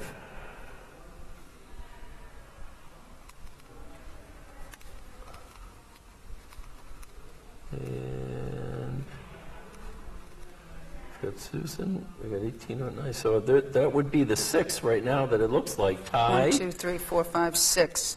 Right now, Gravellisi, Ferranti, Rizzo, McGuire, and Pruitt, as it Right. stands at this point, would be the 6. right. And Yep. we're talking, but again, we're only talking, was it now 12 out of 21? Yeah, 12 out of 21 precincts, right? right. And I haven't, A little bit more than half.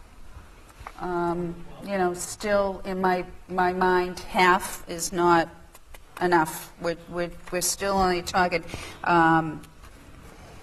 100 votes. Yeah. We look at Donna and, can we get that school committee one back up again? well, Yeah. I just want to see the there's difference. only 41 votes between Yep. Fred Sinella and Patrick Keefe. All right. There's 150 votes between Donna Wood Pruitt and Fred 970 Sinella. Jaramillo. Yep. You know, Right, so after 2093, then we go down to How many between Dan McGuire and Donna Wood Pruitt? I mean, it's really, it's just too close to call right now, I would say.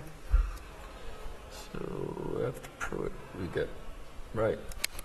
Susan Gravellisi Fenella. looks like she's definitely in. I would say Susan Gravellisi, Michael, and Carol. After that, it looks... Franny is 1628. Franny Yeah. is, yeah.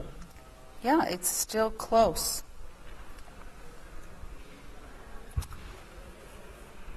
And then Patrick Keefe is 1809, which puts him in there, in the middle. Yeah. I mean, Of it's the group that could be running. So Donna Wood Pruitt, so 1, 2, 3, 4, 5, 6, which would be the last one on the school committee. The lowest number so far is about 1,100, 1,200 above Sonella. No, only Did I- really about yeah, 200. about 200. 150 to 200. 200, excuse me. Yep. Math was never my big. Yeah. Okay, so So it's close at that, but it looks like those are the 6 at this point in time. So we so we maybe wait. so maybe we're not going to see as many upsets as we thought we would. Yeah, It looks yeah, like I mean, it'd be Susan Gravellisi. Gravellisi might be yeah. the only one that does upset Big. the apple cart. Big turnout there. Big turnout for Susan Be Gravellisi. interesting to talk to Susan and Oh, absolutely. I know the family well, actually. It's in the family.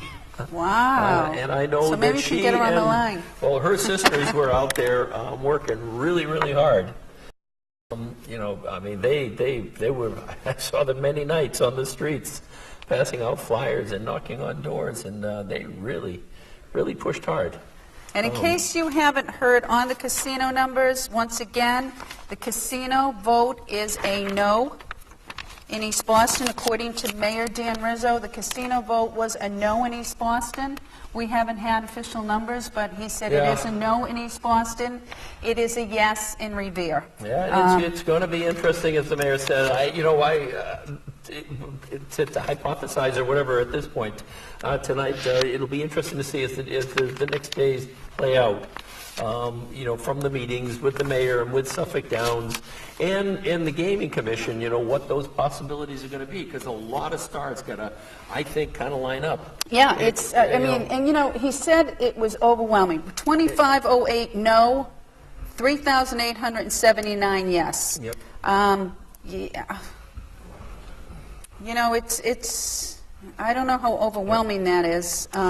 Yeah. When I look at it, if I was to Without do my the calculator, I'm percentages, lost to try and figure I out the know, percentage rate, exactly. I'm sitting here with my phone right now, going Pull up the to. phone and go to Yeah. the calculator. Oh, we do have somebody here we can talk to. We have Steve Morabito right now. Steven, We can are talk we to able to, Stephen. I don't know if we're able All to right. count it, but I guess he's saying yes, we can. he's Come on saying in. yes. Well, congratulations again, I guess, is in order this time. Yes. Yes, are we sure, Stephen? We're going to do a recount? No, not recount. I'm strong fourth. Yay. Wonderful. A strong fourth is what Stephen Morabito is reporting to So us. now, you must have just come up from downstairs, so how many precincts have reported at this point? All of them had reported. All have reported in, okay. All have reported. Okay. So the final number for you was what? 4. Okay, you came in fourth. Yes. All right. Congratulations. Yes. So a Congratulations. recount So- will not be in order. Yeah. Wow, that's After kind of last interesting. election, And okay, so So do obviously it- you're down there. You're number 4. So can you give us the others? Brian? I cannot. Oh, you can't. Okay. I cannot. All right. Then Okay. fine. All right. If you can't, no worries. Okay. All right. Stephen, congratulations. Yes. What are your Very much. plans? So I plan to work in the Here, best why don't you take interest this of right our city and its people. Yeah. And I worked very hard to get elected, and I'll work very hard for the people of Revere. And that's my plan right now. Right now, my adrenaline's pumping, so Oh, I just I- want to celebrate. It's one thing to lose, but to win and then lose, Yeah. you'll get the job done. And just curious, I mean, do you know what your total vote was? Celebrate, I just want to tell everyone out there who's standing behind me, and the people's voice were heard. This Even more Beto. Yes. And as he's, that outcome. Yes, okay, Okay, so so now now- we've got Jessica still at 45-60. Zambudo. And it looks like Brian 45. Arrigo with 34-46. 46, 37, 34. And then following would be John Correggio with 3108. No, actually, George Rotundo, 3188. 3188. And then John Correggio with 3108. And then Walter Colville with 1,039. So again, with 17 out of 21 precincts counted, Jessica Giannino would top the ticket at the at-large results. Robert Haas, Tony Zambudo, Stephen Morabito, and Brian Arrigo would be the counselors. The upset would be Stephen Morabito beating out John Correggio, the incumbent. Right. So, and basically, yeah, when you look at who he beat out the incumbent, George Correggio, and he also beat out Brian Arrigo in terms of votes up to this point anyway. But Yeah, I'm John trying to Correggio was think, the one that actually, I'm loses trying out to on think this. if we go back, it's funny because Bob Haas topped the ticket 2 years ago. Yep. And, you know, he came in, as we're looking at it now, he came in second in here. second. Yep. And it was Haas, Zambudo, Arrigo came in third, Jessica fourth, and then it was Correggio, Morabito. So times have changed, you know. Yep. It looks like the newer members, Yep. you know, and again, we have 3 young people on the council, Right. with Haas and Zambudo. So you've got, Arrigo, I guess you look at it, I mean, Arrigo was the number 3 vote getter the last time. He's Right. number 5 this time, so he's kind of dropped down in the standings if you look at it that way. Haas, Budo pretty much stayed up there, and Giannino, ran to the top, so Yep. when we look at the top 4, one of them fell down to the bottom. Right. And right. then Morabito came in, and Correggio was Well, out. Brian has been vocal, and I hope we get him down here tonight. He's Yeah. been vocal on his views about the casino. He's been anti-casino. Well, And we'll see if maybe that had something to do with it. It's interesting because that's what I was wondering, when I saw some of those numbers, did that Here we have go any with bearing? school Okay, here we committee. got the school committee, okay. Okay, let's see what we have here. We Carol have- Ty, 41-34. Ty. We've got, Susan after that, Gravellisi, 3568. 35-68. Michael Ferranti, 3461. And here we go. 35-68. Looks like I'm sorry. 2975 for Dan McGuire.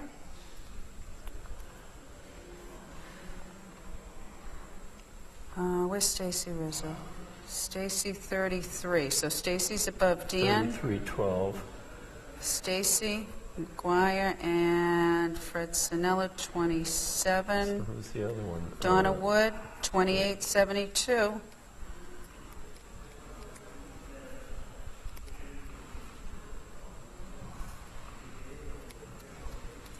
And that would be, that's 5, and then... Would be Donna Wood. 27. So we're looking at Carol Ty, Susan Gravellisi, Michael Ferranti, Stacy Rizzo, Michael I missed, okay. Dan McGuire, and Donna Wood Pruitt. Fred Sinella following with 2701. Patrick Keefe, 2650.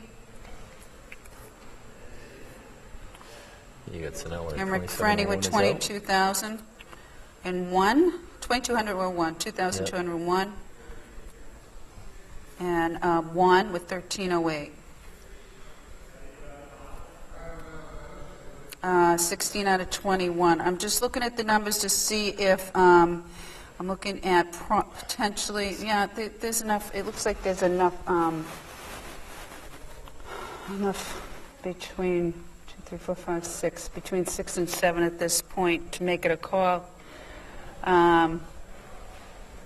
I would say there's 170, approximately 170 votes between Donna Wood Pruitt and Fred Sinella. It looks like Fred Sinella may be losing his seat to Susan Gravelisi at this point. Yep. Susan would be the new person on the board, and Fred yeah. would be the man out. And it looks like at this point, I mean, unless, but we have 5 more precincts, unless they're any one of, and again, it could be Fred Sinella's precinct, it could be Patrick Keats, it could be Rick Patrick Keith Frenny's. is only 49, We have... 51 votes behind. We have Michael Ferranti just came in, so let's talk to Michael. He's definitely in.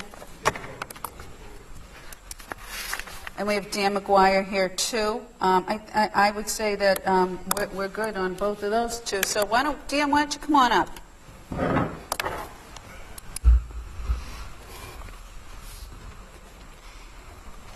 It looks like you're re-elected, my friend. Oh, congratulations. Thank you, Miss Debbie. Thank you, Mr. Ed. Congratulations, Dan. I saw you out there many times on the corners with your sign. Yes. All over the city. This was a tough election. This was a tough, exciting election. Yeah. No matter where, at the end of the day, 4th, 5th, 6th, 7th, or 8th, there was quality candidates on the school committee. I had a feeling Sue Gravelisi would run strong, being a lifelong resident and a Beachmont girl who has her roots there and lives in Ward 6. Yep. So it made me work harder. I tell you that. But to the Fred Sinella or Patrick Keefe, Rick Frenny, and Juan, who graduated with my daughter Michaela. I mean, kudos to everybody. Yes. Absolutely. Politics is tough. You have 10 good people running and 6 get seats. It's. I just hope they don't disappear and don't take it too badly. Yeah. Yeah, because you're right. There are some quality candidates out there, and it's you build upon it.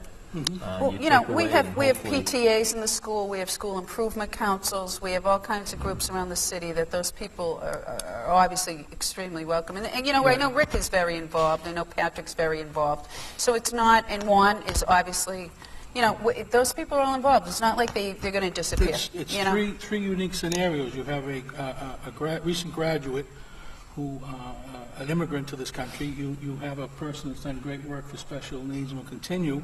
I know he will continue to do great works for special needs in the Lily Ricky Foundation. You have Patrick Keefe, who's a gentleman, a father of 2 lovely children, a lovely wife, and I hope they continue their good work. And I just say I'm blessed to have a great wife. I have some great kids and great family members that continue to support this little big Irish kid from Immaculate. But thank you. I know there's other people to speak. Yep. My blood pressure is about 1,000 degrees right now. But I know everybody's running on adrenaline oh right now. my God! I take my hat off when I'm having a bad hair day. That's all right. We like your hat. We like those World Series I championships. love the Boston Red Sox. Boston Red Sox. They spurred me on through the end days of the campaign with their run for the pennant. So Yeah. I love Revere, and I'll continue to serve it. Congratulations, Steve. Thank you. And congratulations Thank you. once again. Thank you. And let's get. We're getting a signal. I What do think we we're getting have? a signal that we've got something coming up here. Okay. This is Oh, we final have, final the ward results. The ward results. Okay. 21 of 21. Here we go. And Richard Penta, Richard. 1590 to 772 for Greg Lecedra. So almost a little bit less than half, but Yeah. twice as many anyway. Twice as many. Yeah. Twice as many yeah, votes. more than twice as many actually. Yeah, we knew Ira. We know we knew Ira, and then yeah, we knew unopposed. about John. And there's John Al. Powers. Yeah. Again, was twice close. as many votes. Yeah, twice as many. Yeah, again. Charlie but, yeah, Patch ran opposed, of course. Okay, so we know that of all 21 precincts. So Yep. Richard Penta, congratulations. He is. Ward 1 City Councilor. Yes, he once is. Again. And Once John again. Powers will return again. So in terms of the ward races, everything remains the same. Yes. And I don't Here's some know. updates on the 21 out of 21 precincts. On the casino vote, it was 66-49 to 43-22. 6649, 4322, so I guess, yeah. Okay, and here we go again, council at large. This will be our final count on the counselor at large. It's official. Jessica Janino topped the ticket, 5,447 votes. Looks like Robert Haas, second with 4,527. Anthony Zambuto, 4,481. That didn't change. Morabito. No, Morabito with 4,312, and Brian Arrigo with 4,267. So that has not changed. Those will Okay, be so your that- counselors yep. at large. Yep, so we have a new counselor coming into the large seat. And right behind that, of course, was George Rotundo with 3,940, John Correggio with 3,699, and Walter Koval with 1,306 votes. So Rotundo actually beat Congratulations out to all those who Correggio. run. Yes. School committee is next, and again, we have Carol Ty topping the ticket with 4,949 votes. Susan Gravelisi with 4222. And right behind her, 4221, Michael Ferranti. That's very close. One 42-21. vote Yeah, wow. separating second and third place. Yep. So, And then Stacy Rizzo is 4067. and 3584 is Dan McGuire, and it looks like 3534 is Donna Wood Pruitt, if I'm not wrong, but I it think just we've got- it went yep, away. yep. All right, let's before we look at that again, let's get Carol Ty up here. Actually, Michael Michael Ferranti was Ferranti. first. I'm Yep. sorry, Michael was here. Yeah.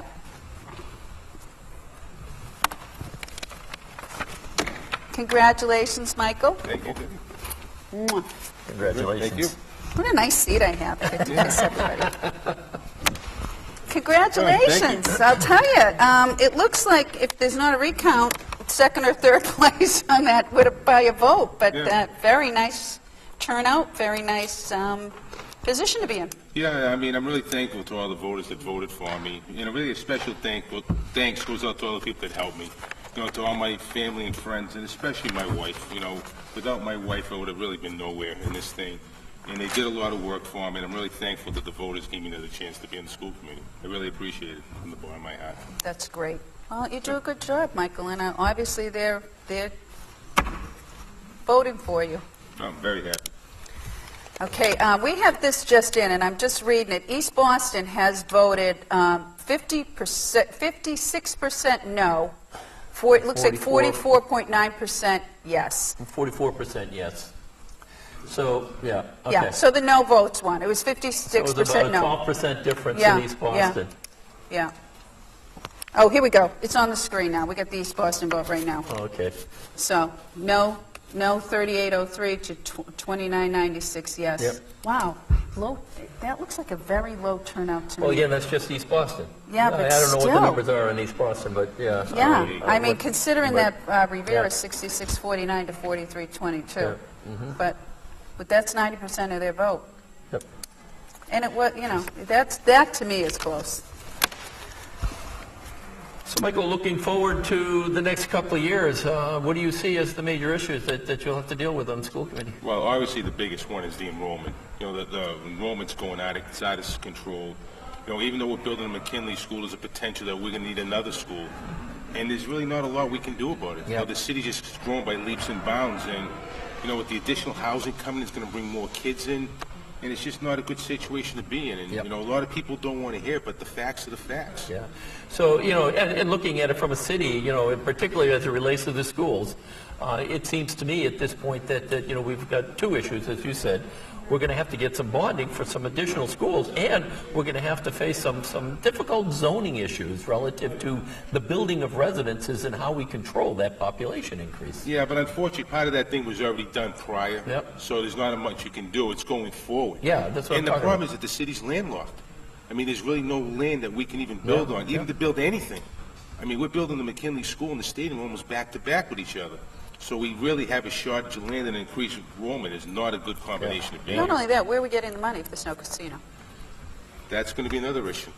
I mean, I'm not sure that if there's another step to this thing where it went down today in East Boston, if it can move over to Wonderland, I'm not sure what they can do. So we got a real serious problem right now. Yeah, so we're going to have some challenges coming Yeah, up. we got an interesting 2 years coming up. I'm glad you got voted in, because we have a lot of problems. Yeah, we have more problems.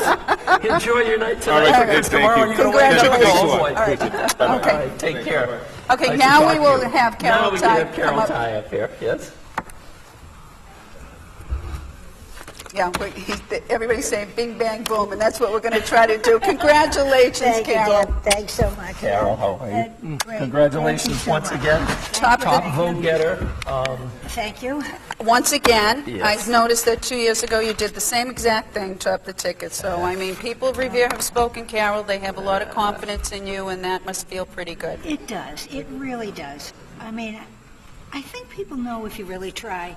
Any one of us can make a mistake at any time. But I think they do know if you get in there and you try all the time to do what's best. I try always to think, to make my decision on the basis of what's really best for the kids.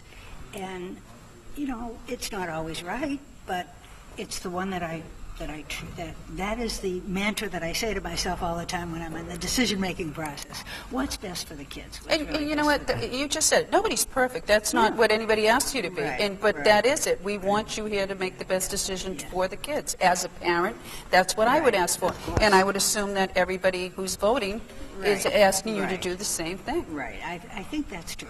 And of course, I'm lucky enough so that I've had people out there who were voting for me who were in 2 generations ago were in my class because, you know, I'm well over 50 years in the Revere Public Schools. So it's been a long time. Well, and it's been a great life, and I am very, very grateful. I'm really grateful that, you know, we had a wonderful election. I'm grateful that, you know, everybody's healthy, that they've all come through. I'm always sad for the people who don't make it because it's so heartbreaking when you put your heart and soul into it and then you don't win. It's really hard. We were talking about that earlier, yes. Yeah, it's really, it's hard. And everybody gave a good fight. Everybody gave a great fight, and they were. And you know, when you ask those questions, you know, when you had that forum, well, I was sitting there thinking, wow, isn't this a great group of candidates here? Because they all were, I mean, the answers were well thought out, and, you know, and those who weren't too sure of themselves had it written. Look at how studious they were about making sure they got it done right. I mean, I was really, really proud to be part of that group. I felt the same way. There was a pride being from Revere, and there was a pride, and you wanted to vote. You Yes, wanted to vote. yes. You knew who you wanted. Right, they had, and I mean, I think it was very hard for people because there were so many good candidates. Yes. And they were trying to make choices about if their first choice candidate or their second choice candidate would one knock the other out. Absolutely. So that's why I feel it. You know, a person who didn't come in this time, it doesn't mean that somebody wouldn't come in next time or the time after or whenever or for something else because it was such a good group of people. I totally agree. And a good group for the council, too. For sure. I mean, Absolutely. It was a well-fought campaign, in the best sense of the word. And people were out there. You know, when I was standing on the street corner, I stood with a variety of people, some who were on the same ticket with me, some who weren't, some of the casino people, some for, some not Exactly. for. I mean, it's just, I have a lot of respect for everybody who gets out and tries. I think I saw more signs this campaign than I've ever seen. Yeah. So, I held out for a long time before I started to put it happen, and I thought, and then as people said to me, Carol, are you running? I thought, oh, it's gotta time to do get some it. signs Yep, up. Right. yep. And so then last minute, I put a bunch out, so it was good. But anyway, I look forward to working with not quite all new, but somewhat new school committee. I look forward to working with Susan. I'm sad to lose my colleague. Yep. Who was my colleague in the Revere Public Schools as well. We did many an activity together. When I was superintendent, he was an assistant principal. right. He was And he served well. He was always someone to whom I looked for advice. We didn't know. I was a little more liberal. He was a little more conservative, but always a thoughtful, careful decision that he made, and I always respected that. And so I'm sad to see him lose, but I've known Susan since she was a child in Beechmont. So, and her son. and all her sister, nieces, and nephews, and so Yeah. that makes me happy. That's There's quite a great. machine there. Yeah, and I'm so happy. That Dan and Donna are back, and Stacy. Yeah, yeah. We have they a lot were- of projects that we're working on ourselves, and it's been a real joy to be working with them. Well, we were just talking to Michael about, the next couple of years. I mean, you guys have quite a few challenges ahead of you. We certainly do. particularly with We're this looking at no the need vote on for the casino buildings. and- We're looking, and there's a whole new switch in the curriculum. Instead of having it so wide, to have it a little bit more narrow and deeper. And that's going to involve a lot of change for our teachers, and we need to support them in every way that we can. So, and sadly, we might lose the superintendent too. I'm hoping to persuade him to stay for a few more years, for many few years. I'm just looking at this, Carol, and it looks like there's 4 women on the school committee. Yeah, and only 2 men. Oh. How many senators do we have? I think it's time that we need a few more. I'm very proud to see that. Well, Carol, congratulations. Congratulations. Thank Good you luck so in the much. next Thanks couple so of years. Okay. Bye now. And who do we have next? Mr. Chris, who's next?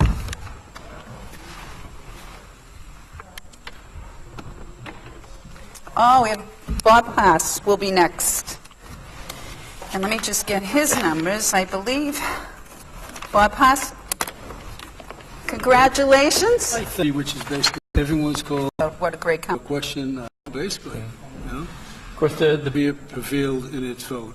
Okay, East Boston, a win. Looking at the results. Yep. Because from what I understand, it had to be both communities. Okay, and I believe it was specified both communities had to approve it. Boston did not, and Revere did. So I don't know if we could actually ask the Racing Commission if we could put it all in the Revere side, because that's not what the issue was, that's not what was permitted, et cetera.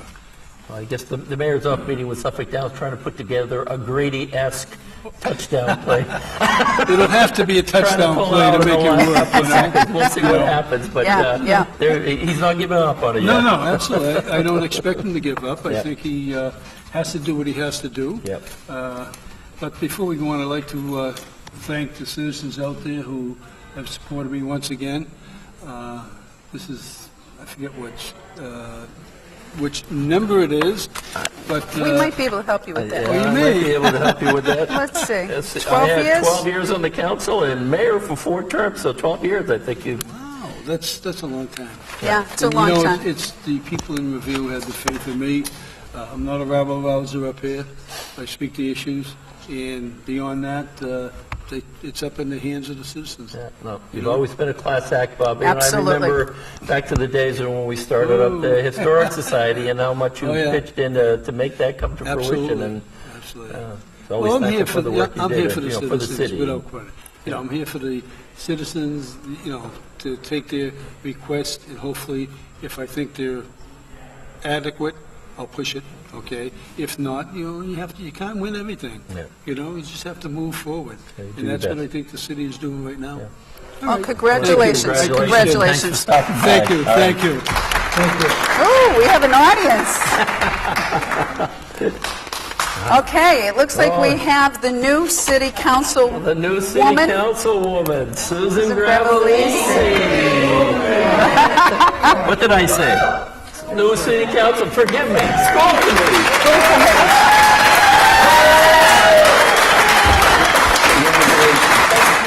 Congratulations, Susan. I'm sick. Look at that, I get so caught up in the moment, I forgot what you ran for. Well, Susan, in your wildest dreams. In my wildest dreams, well, first I would like to thank all the voters. I want to thank you for your trust in me and your support. In my wildest dreams, did I predict that I would come in second? No. Did I predict I would come in sixth? Yes. We worked very hard. We have a really strong base in Revere. As you know, my whole family lives in Revere. We've been rooted in Revere for how many decades? Let's see, 4th generation of my family is now in Revere Public Schools, so many, many years.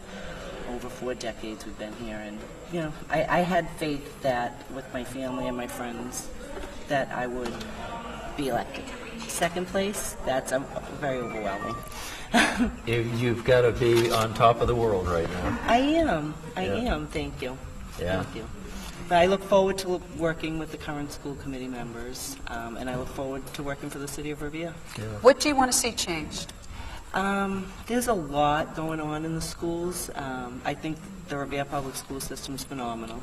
It's always moving forward. It's always looking forward and, working to increase the knowledge for the children and bring them into the 21st century learning skills.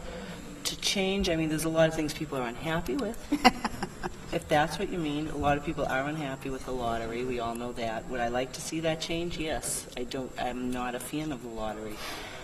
Is there a way to change it? That I'm not sure of until I meet with my coworkers and find out what's been done so far to try to change it or make it a little easier for the parents. But that is the first issue in my mind. But again, how to change it, that's something I have to work with my new coworkers. Great. Well, you're going to have a number of challenges. We were talking to Mike Ferranti earlier, and so it's going to be quite a bit of work, but you got a good group of people to do it with. I have a great group once of again, people to do it. Congratulations, Susie. Thank you to my committee that's all here. You can hear them. Okay, what do we have next? We have Tony Zambuto coming up. Tony?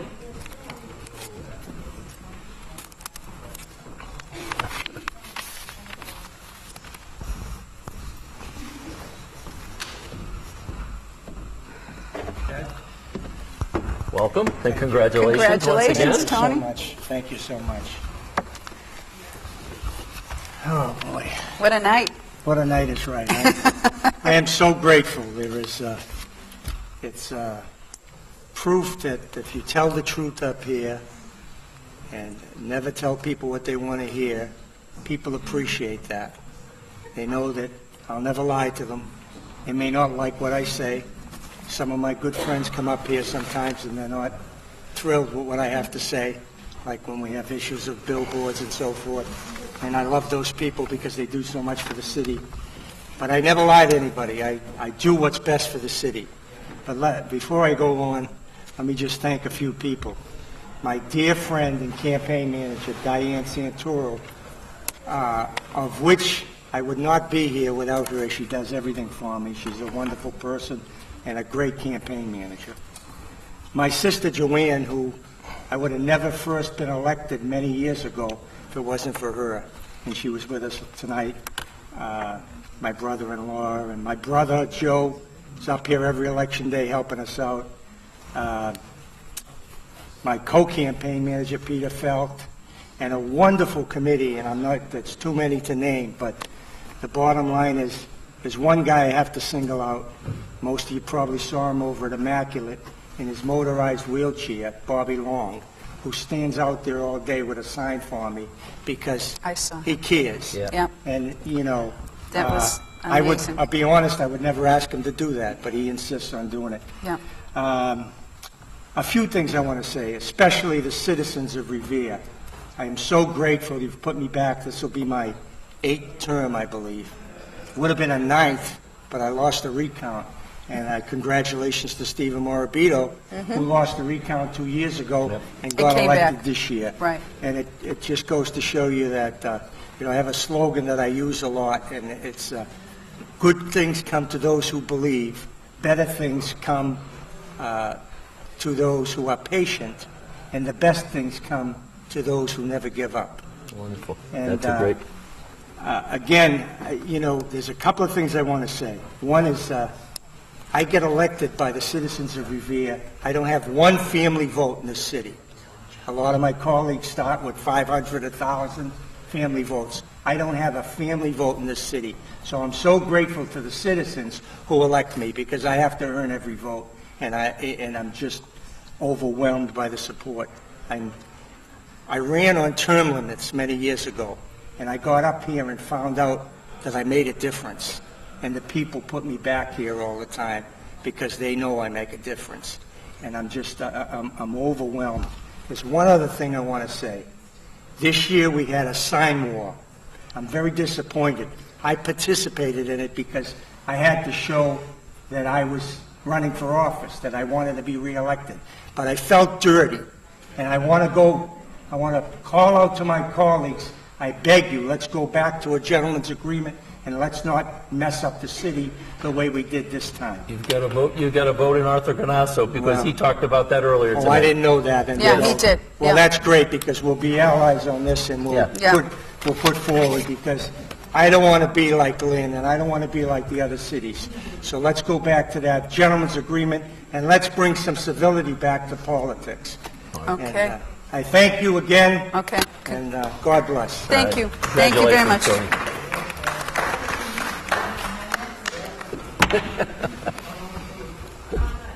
Okay, let's see. Oh, well, we have Donna Wood Pruitt. Another pink. Congratulations, Donna. This is for breast cancer, you know. I'm very involved in that. I know you are. Congratulations. How are you feeling tonight? Well, I'm excited. I didn't care where I came in as long as I came in.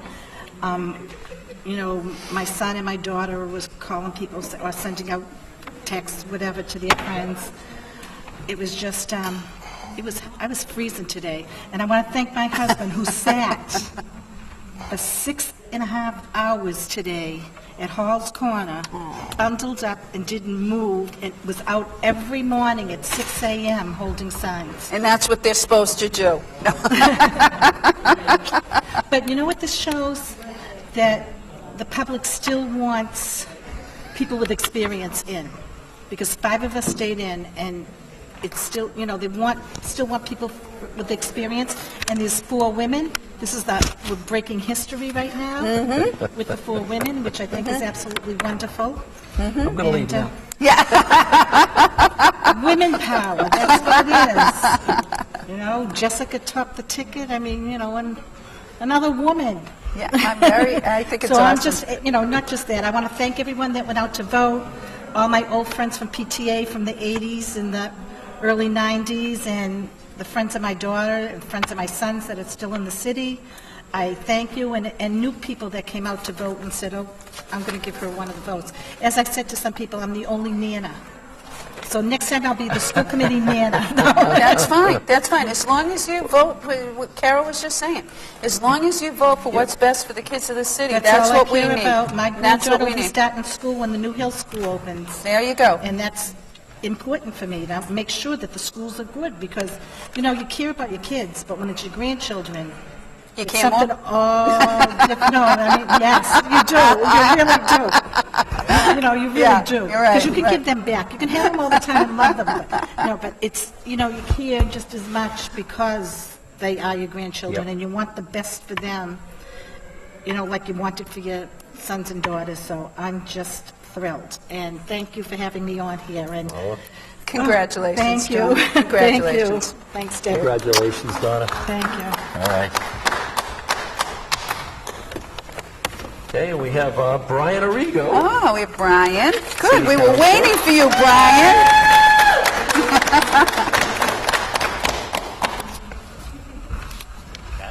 Brian, congratulations once again. Congratulations, Brian. Mwah. So, Brian, you sneaked in there. Snuck in. A win is a win. A win is a win. Right? A win is a win. Congratulations. No matter We're who's very against happy. you, right? That's right. You're there. So, Brian, Go ahead. no, you go, because I know you have a question. Say, I guess the question is that, you know, I think you were up in the upper level and you just barely made it, not barely, but you were down the bottom of the vote getters this time. Do you attribute that at all to your position on the casino? Because I know you were one of the few people that weren't totally in support of it. You ended up writing a letter to the editor, I think, of the Journal last week, basically coming out against it for your reasons. Well, do you think there was any Yeah, and I wouldn't say blowback, if you will, from that? I wouldn't or- say that I really came out against it. I just had some concerns. All right. And you know, we've talked about them, and I think they're concerns that anybody would have with the development that's being proposed and the casino coming in. in town. And I think the vote tonight in East Boston really proves that there are going to be concerns, and unless we properly vet them, unless we get the right information, and unless people are aware of all the impacts, you know, we need to go forward and be intelligent in what we do, and we need to be able to make informed decisions with information that backs up the positions that are being made. So I did take a little bit of a risk, I think, and I think that at the end of the day, I think I mentioned it in my letter to the editor, is that leadership is not a position, and I think this kind of proves that, you know, and that sometimes you have to make, I think, as an elected official, there are sometimes difficult choices that have to come up. I think everybody needs to be able to respect one's opinion, and if there are concerns that come up, you know, I think I have the right to my concerns and to voice my concerns and to get answers to my concerns. And you know, I think this was a referendum on the fact that people did have concerns, and at the end of the day, no matter who wants to work against me, there will be, you know, a voice of reason on the council. So I'm excited. It seems that 4,322 people had a concern, as a matter of fact. At least a little. Yeah, there was a concern, obviously. And, you know, there are two things happening here. The mayor is on his way to Suffolk Downs to speak to them and see if, you know, and maybe this is a good thing, that maybe it can be rewritten and something can be done in a more positive light. That's number one. And the other point is, what if there is no casino? Brian, here is the next question. Right. And this is something that I've brought up numerous times, and we've talked about Plan B, you know, what is Plan B? And my biggest question has been, what if East Boston doesn't vote for it? What if the Gaming Commission decides that we're not a suitable, you know, Suffolk Downs isn't a suitable venue? What are we going to do? What do we do next? And there hasn't been a lot of answers about that. Now you know, I've heard earlier tonight that there's going to be some potential rejiggering of the proposal, and there'll be some ideas thrown out. I just wouldn't want anything to be done in haste. I would want to make sure that we have a full process, a transparent process, and that the people get what they deserve and understand all the information that's laid out properly. You thought it was interesting before, it's going to get really interesting now. Oh, yeah. No kidding. You know, and I think it's an interesting situation. It's kind of a once-in-a-lifetime thing to go through, you know, to see this all happen, and to see the vote in East Boston and the vote here. And it's as a student, I'll always be a student. I find it interesting that to be able to learn from different situations, and this is a situation that I think is unlike anything in Massachusetts politics. So it's pretty interesting. I think you're absolutely right, and I think if someone were to call us, they'd never be able to call us. Yeah. Oh no. I mean, we came in here so excited to see what would happen, and I'm in shock. So yeah. Well, I do want to take a minute to congratulate first Jessica Giannino for a fantastic win. I mean, that's a referendum on the young blood, I think, coming into the city, and to be able to hopefully get the chance to serve with Jessica and Stephen will be a lot of fun. Remember last year we were celebrating the three of you coming onto the city council. Right. Short-lived because unfortunately, you know, Stephen lost, you know, by 3 votes with the recount. But now the three of you are reunited. We're reunited. Yeah, and it feels so good. You know? That was really corny, but. It's getting late. You got the reference. I do want to take a minute just to thank a couple people too. Sure. I have to thank obviously my beautiful girlfriend who's in the audience, who's had to deal with all of this political nonsense for the last 2 years, and I have to thank all my family and friends who are back home watching this, hopefully, and my nephews Gianni and Dominic, and especially my dad. He's been going through a lot of stuff recently, and it's nice to win. for him. Oh, that's well, nice. congratulations, That's nice, Brian. You know, we've had a lot of discussions, and I really do enjoy I look discussing forward- the I look issues with forward you to and, them, yeah. you know, going forward. So Yeah. I'm so glad you're still there. So Great. congratulations Thank you. once Thank again. you. Enjoy. Congratulations, Brian. Thank you. Okay, I think I see Stacy Stacy Rizzo. Rizzo. Stacy, come on up. We're going to wait a minute? Oh, Well, we have some of the results here, and we'll get. okay, we got something coming up on the screen. Okay, we've got the results on the screen, which are pretty much the results that we've got here as well, I believe. So let's talk to Stacy, and then we can get back to those results.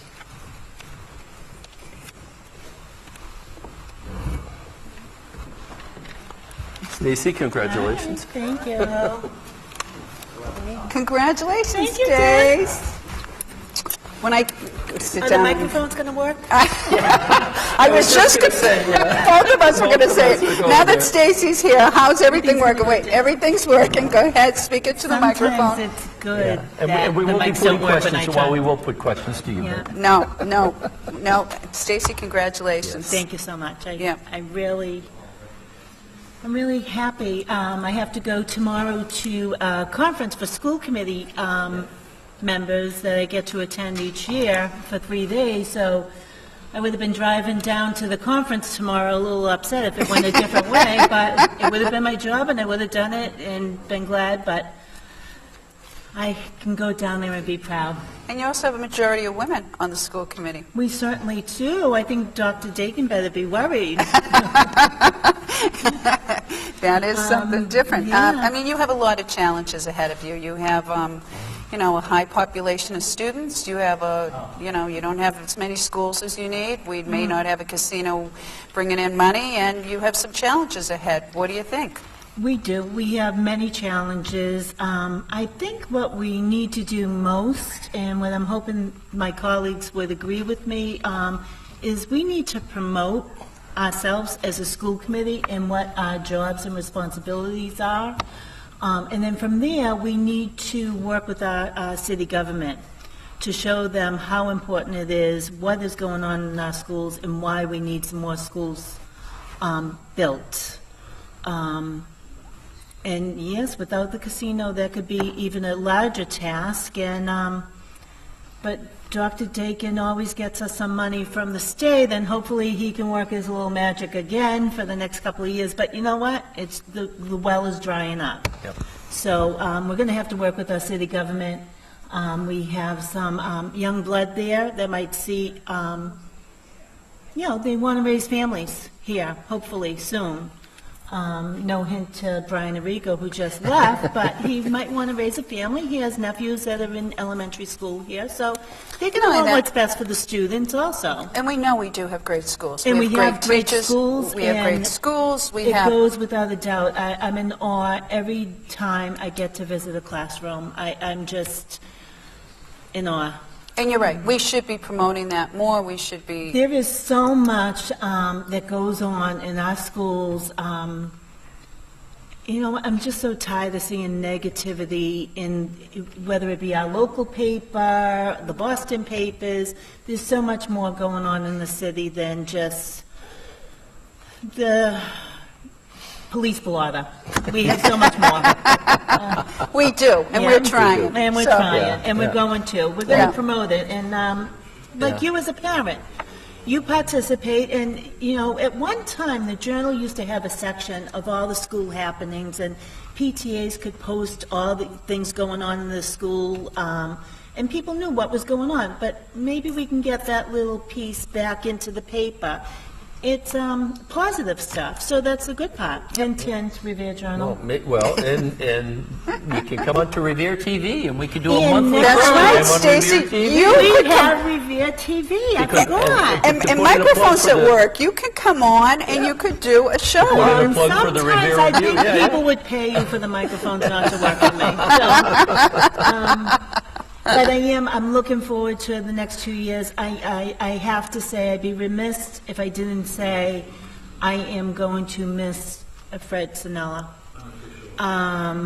It's not official, but I just know he brings so much to the table. And you know what? Each person sitting there, we might not always agree, but we know we're all working for the best of the students. And Fred brings in, I mean, he knows state laws, he knows parliamentary order. I mean, he knows the schools inside and out.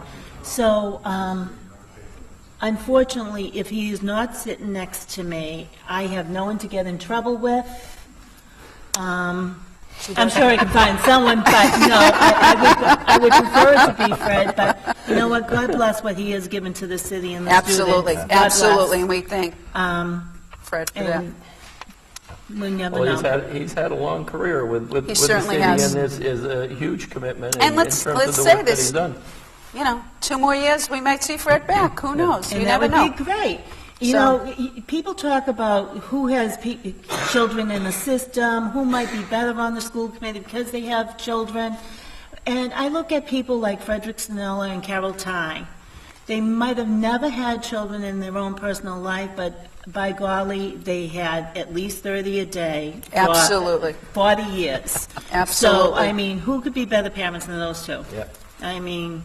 Well said, Yeah, Stacy. no, definitely. They have a lot to offer, and proud of it. Well, congratulations. Congratulations. Stacey. Yep. You can go Last back but and not least, you got the celebrate. best. Go enjoy. Yep, you enjoy. Okay. Well, I think we've just about talked to everybody that's been here and it's going to be here at this point. So Absolutely. we And- can probably do a wrap-up here at this point Okay. with the numbers. Okay, let's do the final numbers. Are we going to see them coming up on here, or?